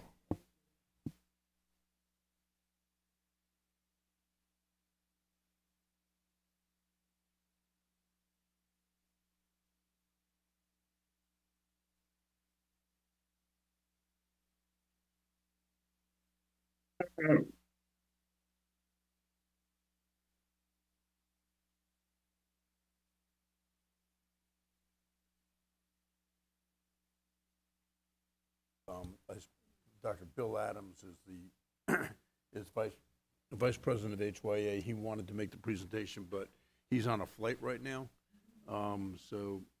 He brought Ed McCormick in to help make that presentation today. So there he is. He's Welcome, Dr. online McCormick. now. Thank you for being here today, even though it's online. And we have Mr. Hensley is online as well. He's one of the board members. So you may begin whenever you're ready. Great. Thank you. First of all, thank you for this opportunity to present our company to you in terms of the work that we've done in superintendent searches. As mentioned earlier, Dr. Adams is on a flight and asked that I step in for him. Dr. Adams, and I'll talk a little bit more about him in terms of his contributions in this area over the years, as well as my involvement in searches as we move forward. But I'd like to start, first, let me make sure that I wish everyone a happy holiday. Sometimes at the end, time is a crunch and I'm not get a chance to say that, and given the season, I think it's appropriate to at least wish everyone a healthy and happy holiday season, prosperous new year. HYA has been in business for about 38 years doing superintendent searches. We've done over 2,000 searches in the last, during that time. We have anywhere from districts of 400 students to 600,000 students. We have 130 associates around the country. And we think because of that, we have a competitive advantage. And we think we're the best, and that's probably the first time you've heard that today. But we think we are, and let me just give you some reasons why that is true. It is given all of the searches that we've done, it gives an access to a pool of candidates across the country. People are very familiar with HYA. It certainly makes the recruiting cycle a lot easier when you're a known quantity, to find candidates, to find people who are ready for the next move. And that is very, very helpful. Also, it provides a field for references and reference checking and unearthing new candidates and possibilities for the next position. We get a lot of help in finding highly qualified candidates. And I'll probably use that term because what we try to bring to the table, highly qualified candidates, and I'll get into how that happens as I move forward through the presentation. We have we've worked with all of the major educational groups in the country, and we have a sterling reputation. Two things, two numbers that sort of stick out in that regard. People that we have been involved with, districts that we've been involved with, the superintendents, 93% of the superintendents stay through their first contract. And all of those people that we have helped place, 83% of them either stay in that or still in that position, or they retired from that position. So we have a great track record of sustainability, a great record for putting and matching talents and experiences of highly qualified candidates with the needs of the district. Dr. Adams is, if you looked at his resume, you know that he is a longtime superintendent in New Jersey, a lot of experience in recruiting, a sterling reputation for being thorough and just finding the right people at the right time at the right place. Myself, I've done about, Bill is probably well over 100 searches in his tenure with HYA. I've done 30 searches over the last 7 years, big and small, all down the East Coast from Massachusetts down to Georgia. There is and so the other thing about that is that the combination that we bring to you is that I've been on the school board up until last year, 38 years on a school board. So please don't hold that against me. But I was on the Arlington School Board for those years in Dutchess County. about 70 miles north of New York City.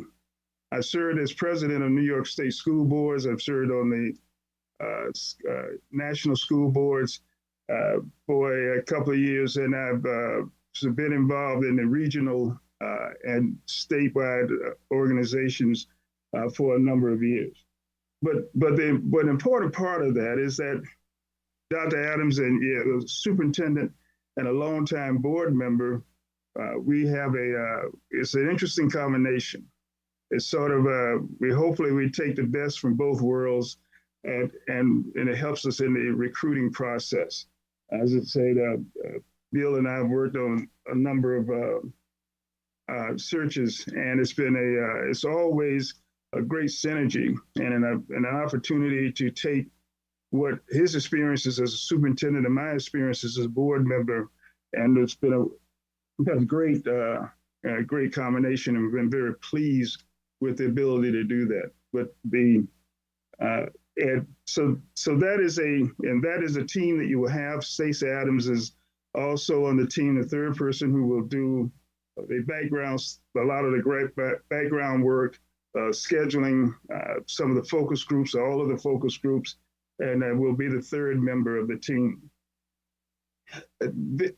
We use a three-part process. There are three phases to it, and I'll give you an overview of that very quickly. Because and by the way, if there are questions, please stop me. I've heard myself do this a number of times, and I'm not offended if you should interrupt. I would welcome questions as we go along. The first phase is the engagement phase, and that starts right after we initiate the planning phase. When we start, after contracts are signed, we meet with the board and go through a planning process. Usually takes about 90 minutes. It is and at that time we decide on all of the key dates, who you want us to speak to as part of the focus groups. If you have interim candidates or not, it's about a 24-point checklist that we agree with the board at the very beginning of the process before we start the process. We move from the planning process to community engagement piece of it, and we have whole focus groups. We have we meet with each of the board members individually and get your thoughts on the three basic things. And we ask everybody the same question so we can triangulate the data and come up with a reasonable, rational recommendation at the end of the process in terms of the characteristics for the new superintendent. But we ask them three things. What do you think of the strengths of the district? What makes your district, what makes Moore County Moore County? Why would anyone want to come there, relocate, and be part of the fabric of the community? The second question is, as you look out over the next 5 to 10 years, what is the key challenges that you see for the school district? And that can be internal, external, some you can control, some not so. But what do you see as the key challenges to your school district as you look out at that 3 to 5 year horizon? And the third question is, as you think about those characteristics, those challenges, what are the key characteristics that you're looking for in the next superintendent to meet the challenges as you look out over the 5 years? This information becomes extremely important. We aggregate it along with a survey that we send out to everyone that has an email or that is on file, and ask them to submit their responses to that survey. The survey is a little bit different, a little bit more expensive. It's research-based, but it couples well with the focus groups that we hold, the community forums that boards to choose to do so. And then if at that point we take the results and we put together a leadership profile report. It's our report to you, and we tell you what everyone has said by groups and not by names. If board input would be there as part of the input along with everyone else. And at that time, we would then submit a desired characteristics report. And it's desired characteristics because, as you know, as I do, that this is not a science, it's often an art. And so here, given what we've heard, given the urgency of it, the impact of it, we put together what we believe is the desired characteristics based on the community input, and we bring that to you, and that's for you to approve. So the leadership report is our report, desired characteristics.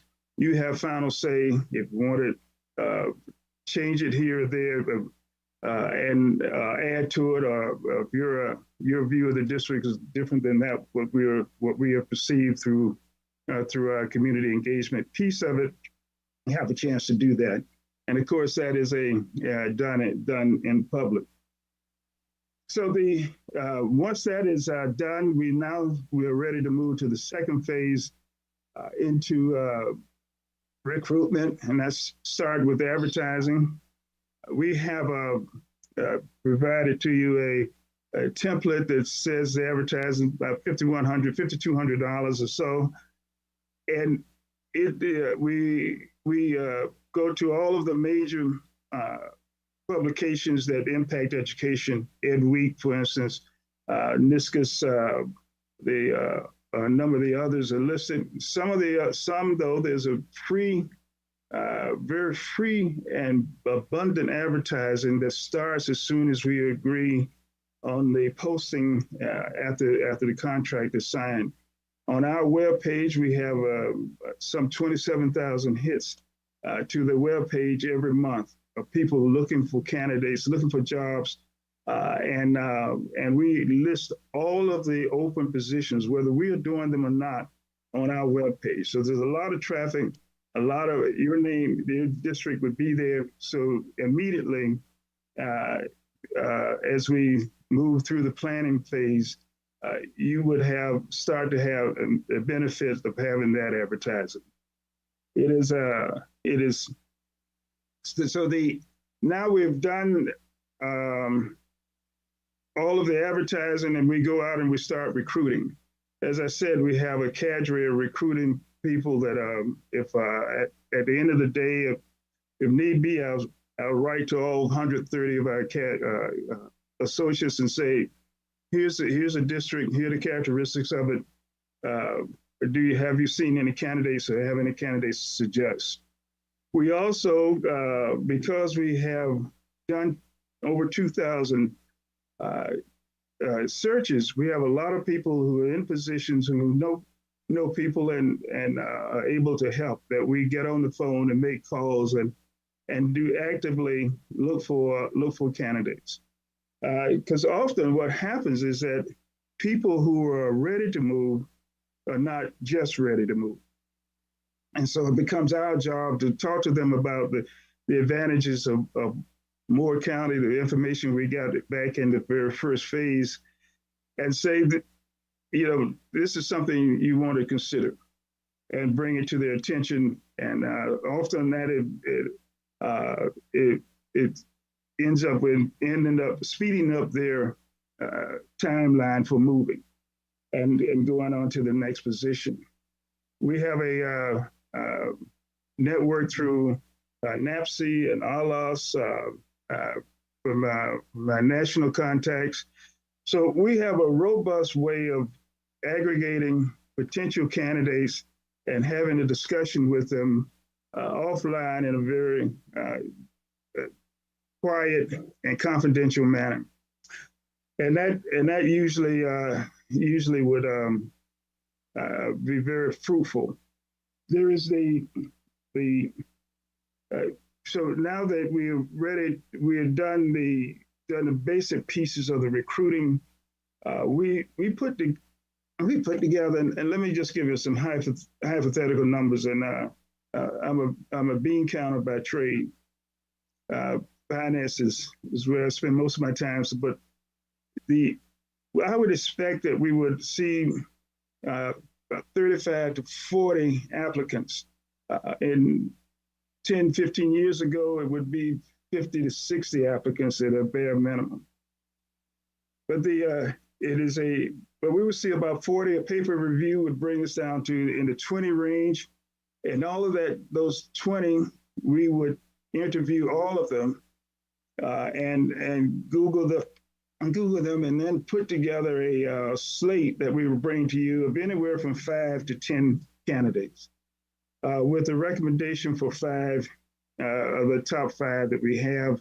But we want you to see what the next layer is and to have a conversation if there's someone there that we believe should move forward.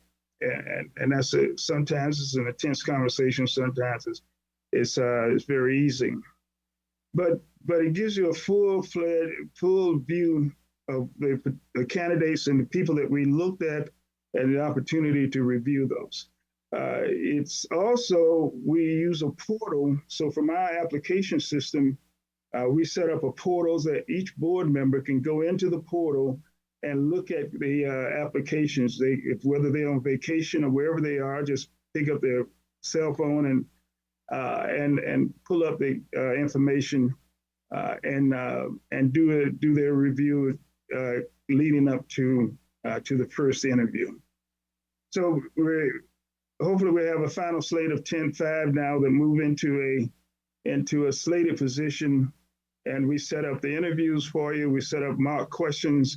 You decide on what the final questions are, but we will give you sample questions for your that will be used across the board, and we'll do it for first and second interviews. Although the first and second are different in nature. We will take care of all the administrative piece, contacting people, bringing them in, notifying them, those who are moving forward and those who are not. All of that we would take care of, and of course would be on site during the interview process. So we'll go through the first and second interviews, come up with a preferred candidate, and now we're ready to do a deep background check that we use a third party to do that check and to make sure that everything is okay. And the final candidate, criminal background checks, civil background checks, bankruptcies, financial checks, the whole 9 yards in terms of the preferred candidate.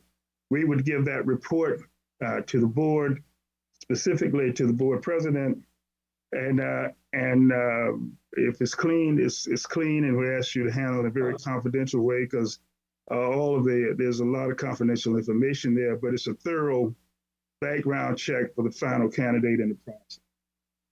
So we have now, and you're ready to move forward with announcement, and we would help with in any way that we can with that process. Be it if we would have looked at salary back in the planning piece of it, but if there's some other issues that you're concerned with or need help with, we'd be happy to help with that. We do not have did not put a specific timeline in at the time that we put the proposal together, but let me just give you the basic outline of it. I like to leave 60 days for a buffer. If the beginning date, I assume, is July 1st, 60 days for a buffer, because the people that we bring to you, in most cases, will have a job. Very rarely will we bring someone to you who's unemployed. So we allow for that 60-day transition and get as much of that in as we can to allow for a smooth transition. Then from that date, in this case, it'll be from May 1st back, be 14 weeks, 12 to 14 weeks, which would put us right at Valentine's Day, a great place to start a search. So the bulk of the work would be from Valentine's through May 1st, 60 days for the transition for person leaving the old job, moving to the new job. Now but that gives us a little flexibility for 3 to 4 weeks at the beginning, because once you decide on the search search firm, you will have to have sometime this contract signed and getting the things started. So 2 to 3 weeks is not unusual. And of course, December is not a recruiting month. I think if you look at most recruiters, if they look at the calendar, December isn't on the calendar. But it's so that is a timeline at a very high level. If selected, we will give you a more definitive timeline, and that we would discuss in the very first meeting at the planning session. There is so with that, I will shut up. My roots are from Georgia, and so sometimes we Georgians have a tendency perhaps to say too much. But I wanted to make sure that you had the information, and if there are any questions about what we have presented in our proposal, I'll be happy to answer them at this time. Thank you so much, Mr. McCoy. I'll open it up to the board for questions. Yeah, it's very thorough.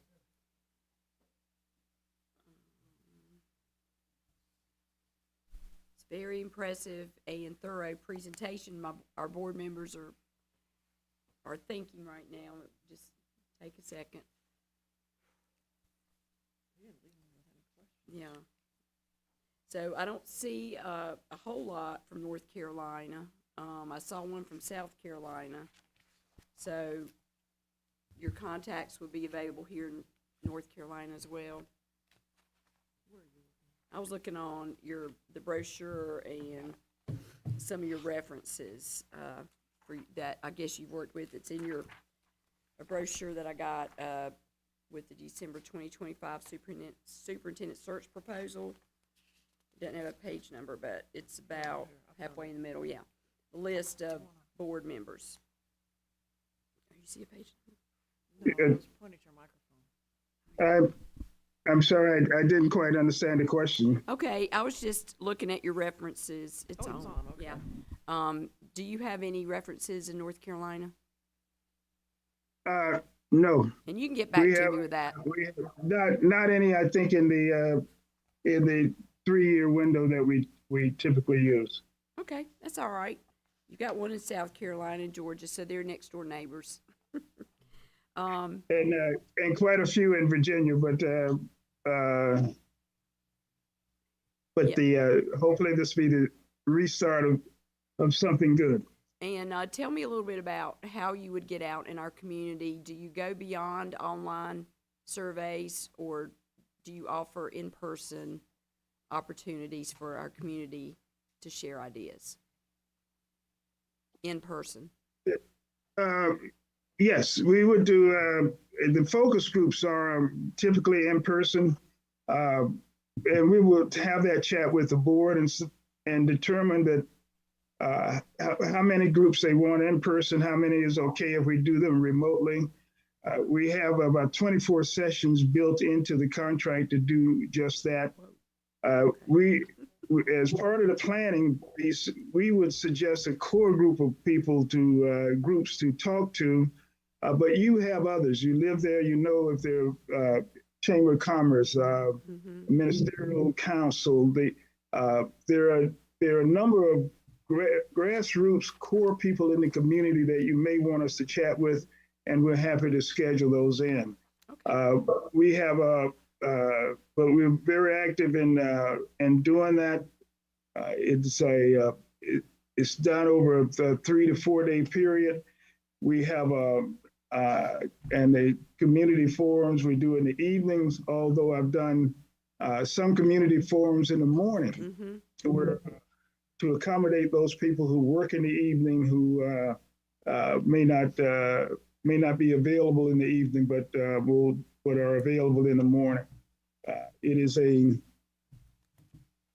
sounds good. And so we are very flexible in terms of doing that.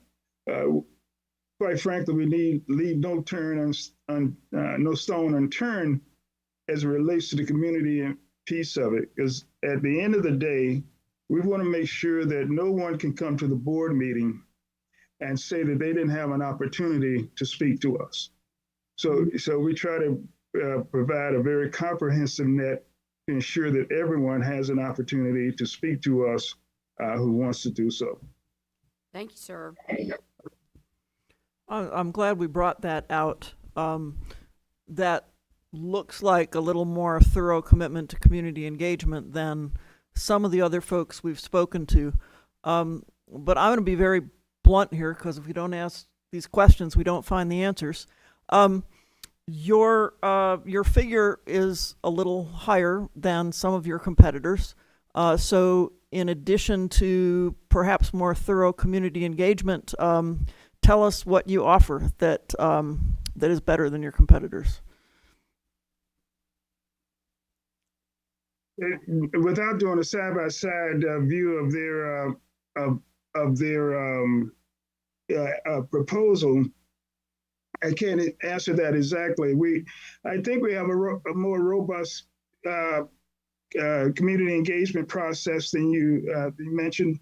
We have a more robust application system that people they apply, and those applications flow into you electronically without any hand holding or hand handling.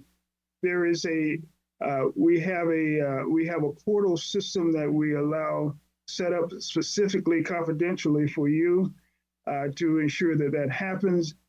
We have a reputation and a go-to place. We're a go-to organization in terms of searches. As I said, there are 27,000 folks come to our system every month to look at applications, to look at potential jobs, not applications, excuse me, but potential jobs across the country. So there is and that's coupled with the reputation that we have, coupled with the fact that we have sustainability and longevity in the people that we help place is a premium. I don't know, I can't tell you how much of a premium, but our numbers speak for themselves, that we have a high level of number of people who are retained in those positions, and we have both for the first contract as well as the second and third contracts. So there is there are probably some other things that I'm not mentioning specifically that I don't know if it's in their contract in terms of how we manage the process.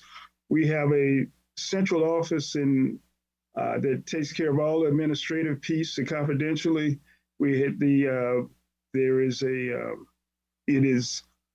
So we have a project manager there that makes sure that all of the activity is going the way it should be. And if there is if there's an issue, you don't have to stop with me. There's someone in the pipeline who will help you and resolve that issue. The commitment to excellence is obvious and been well rehearsed and well positioned over the years. So I don't know if what the difference is, but I do know that occasionally we do come in a little bit higher, and it could be that people are just knowing the quality of the organization. The only way they can compete with us is to undercut the price. I want to thank you. I know that was possibly an unfair question, and you did provide us some good information, so thank you. Thank you. Yes, sir. It's a fair question. If I was sitting where you were sitting at this time, I probably would ask the same question. Thank you, Mr. McCormick. It's been a pleasure having you online with us today. Thank you for your time, and your presentation was very impressive. Thank you. Thank you, I sir. appreciate the opportunity. And again, have a happy holiday season. Happy holidays to you as well. Thank you, sir. Thank you. Bye-bye. Thank you. Thank you.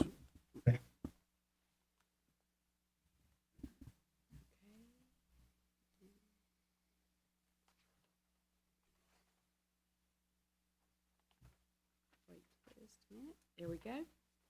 All right, so we're at the point where we have heard 4 presentations. There was a 5th firm that was not able to be here today due to time constraints. So my first question to us for consideration is, do we want to hear that 5th firm, or are we satisfied with what we heard today? Could we make a decision today, maybe on our top 3? Or do you want to wait and hear that 5th firm? So think about that for a minute. You want to do the 5th firm? Okay. All right, do we have a motion?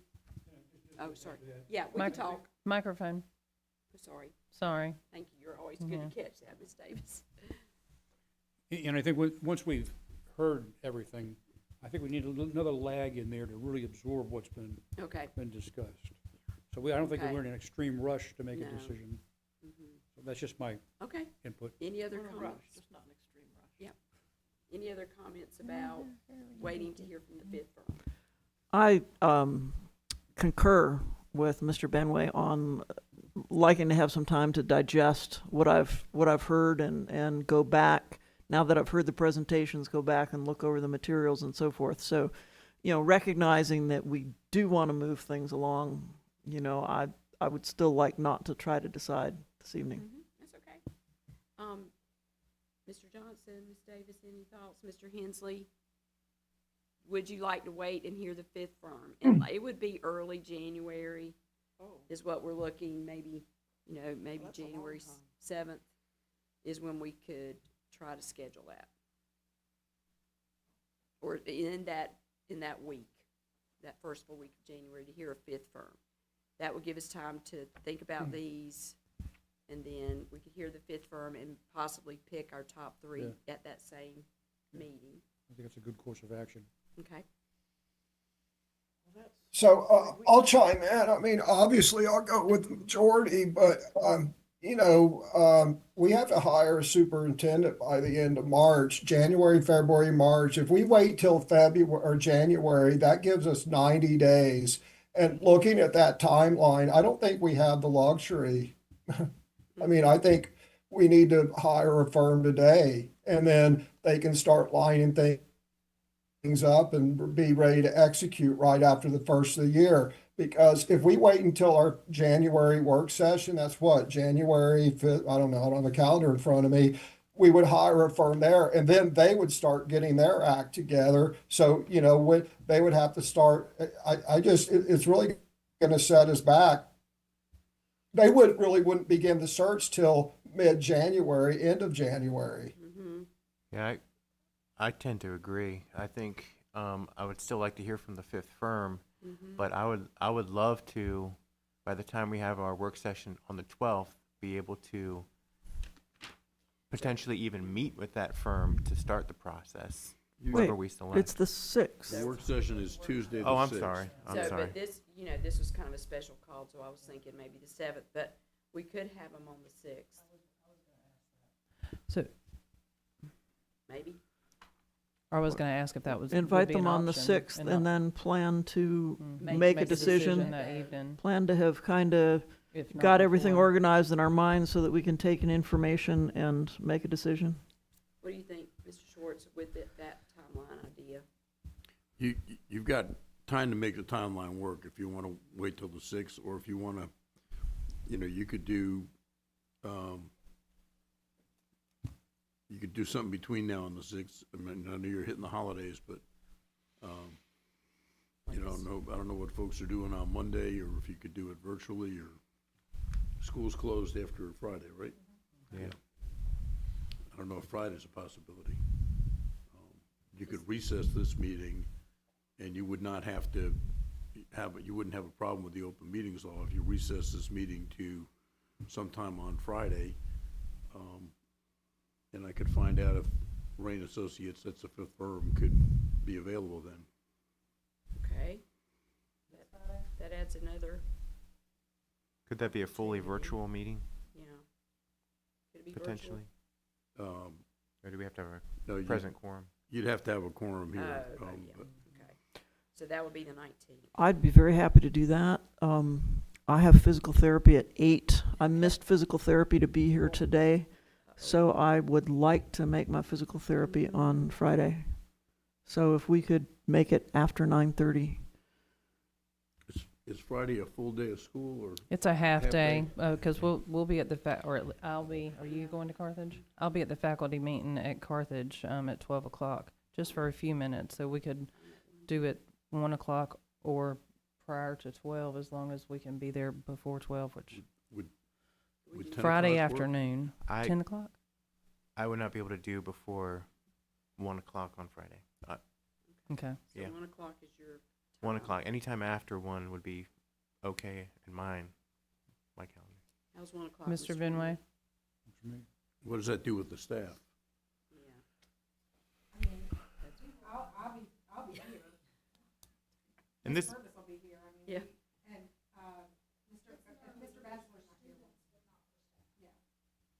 Okay. it'll be about a 40-minute meeting, right? I mean, we would hear We the could- final. Yeah. Well, and then pick our top three. If we can try to do that, pick Yeah. our top three. So, That's doable. so Ms. Schwartz could negotiate and talk with our top three.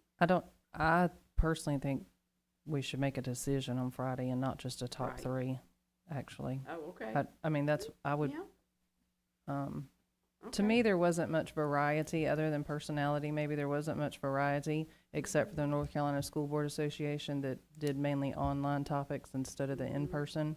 But, I mean, I do want to give the other company a fair chance, but I think that they have pretty standard operational procedures, just my opinion. And I think we should make a final decision on Friday if possible.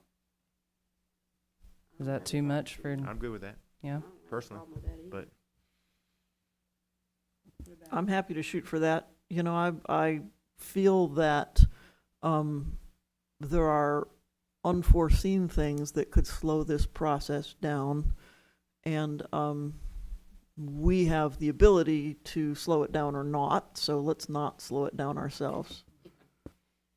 Mr. Benway? That'll give us a few go with days to Okay. digest what we received today and only take in one Friday and come back well-informed and ready to make a decision, I believe. Yeah, I'll buy that. All right, so Friday at 1. Mr. Hensley able to? Mr. Hensley, could you join us Hold on, Friday? let me say that, let me ask this, so what's being, I just got a question. Is this what's being considered, is having a meeting on Friday to hear from the fifth firm, but then delaying the decision until January? No, sir, we would make the decision on Friday as well, Yeah, potentially. yeah, I'm only in support of yet another meeting because this school board has had meetings 25% of the time, 5 or 6 work days out of each month. And I wouldn't be in support of another meeting unless we made a decision, because that just wastes the time of the staff. Okay, How does 1 o'clock sound on Friday? For you? In fact, I think we should make a decision today. I mean, if the fifth firm didn't show up, I mean, did they send a brief out ahead of time that everyone looked at? They did. Yes, it did. Well, so if everyone looked at the brief, then what did you guys think of it I haven't had an opportunity. in to look at the relationship brief. to what you heard? I Did don't- anyone look at the brief? no, I did not because I just didn't have time, sadly. Huh, But okay. it's been a busy week for me. I'll But admit I it. just think, I think the last thing the staff needs is yet another, sitting through another school board meeting. What was the reason I that they think, couldn't make it anyway, today? what I would prefer to take a vote today. If the fifth group couldn't show up, too bad, so sad. But if we're not going to do it today, then yes, let's do a meeting on Friday, but let's decide on Friday. Do we know what the reason was behind their not being able to make it today? How legitimate it was? They were in they had 2 searches going on that they were finalizing yesterday and today, I think. So they didn't cancel. They just were not They- able to make They just today said, initially. they said, very much appreciated. They sent in a proposal Mm-hmm. very quickly in response to the request. And this is a group I've worked with before, and they've done good work, and they said, you know, sorry, we can't make it on that date. We'd love to participate, but if that's the date, we can't make it. If they didn't cancel, I don't think it's fair to them, if we haven't done our due diligence to look at the proposal that they sent, to not give them an opportunity on Friday. And I don't know whether they can do it on Friday, but, you know, we can certainly find out. And if they can't do it on Friday, then if you want to go ahead, you can go ahead. Yeah, and I'll do my homework. And Well, we'll if meet, nothing and we'll else- meet regardless to And make if the nothing final else, now that decision we on have Friday. These presentations, I can interpret their proposal Right, a me lot too. better by Right. Friday and be I ready to agree. decide. All right, so do we have a motion to, wait? We've just recessed. You can and just, recess. you can just recess to a certain time, date, and place that sounds like it'd be 1 o'clock Friday here in the boardroom. Okay. All right, Without a are we, yeah, Yes, so. yes. Okay. All right, so we're gonna be in recess until Friday, December We're gonna need tech support. Yes. December 19th, 2025 at 1 o'clock. Thank you all for being here, for your time, and for your efforts with all of our technology and our support. Thank you all. We'll see you Friday. And congratulations, Ms. Purvis. Yes, congratulations.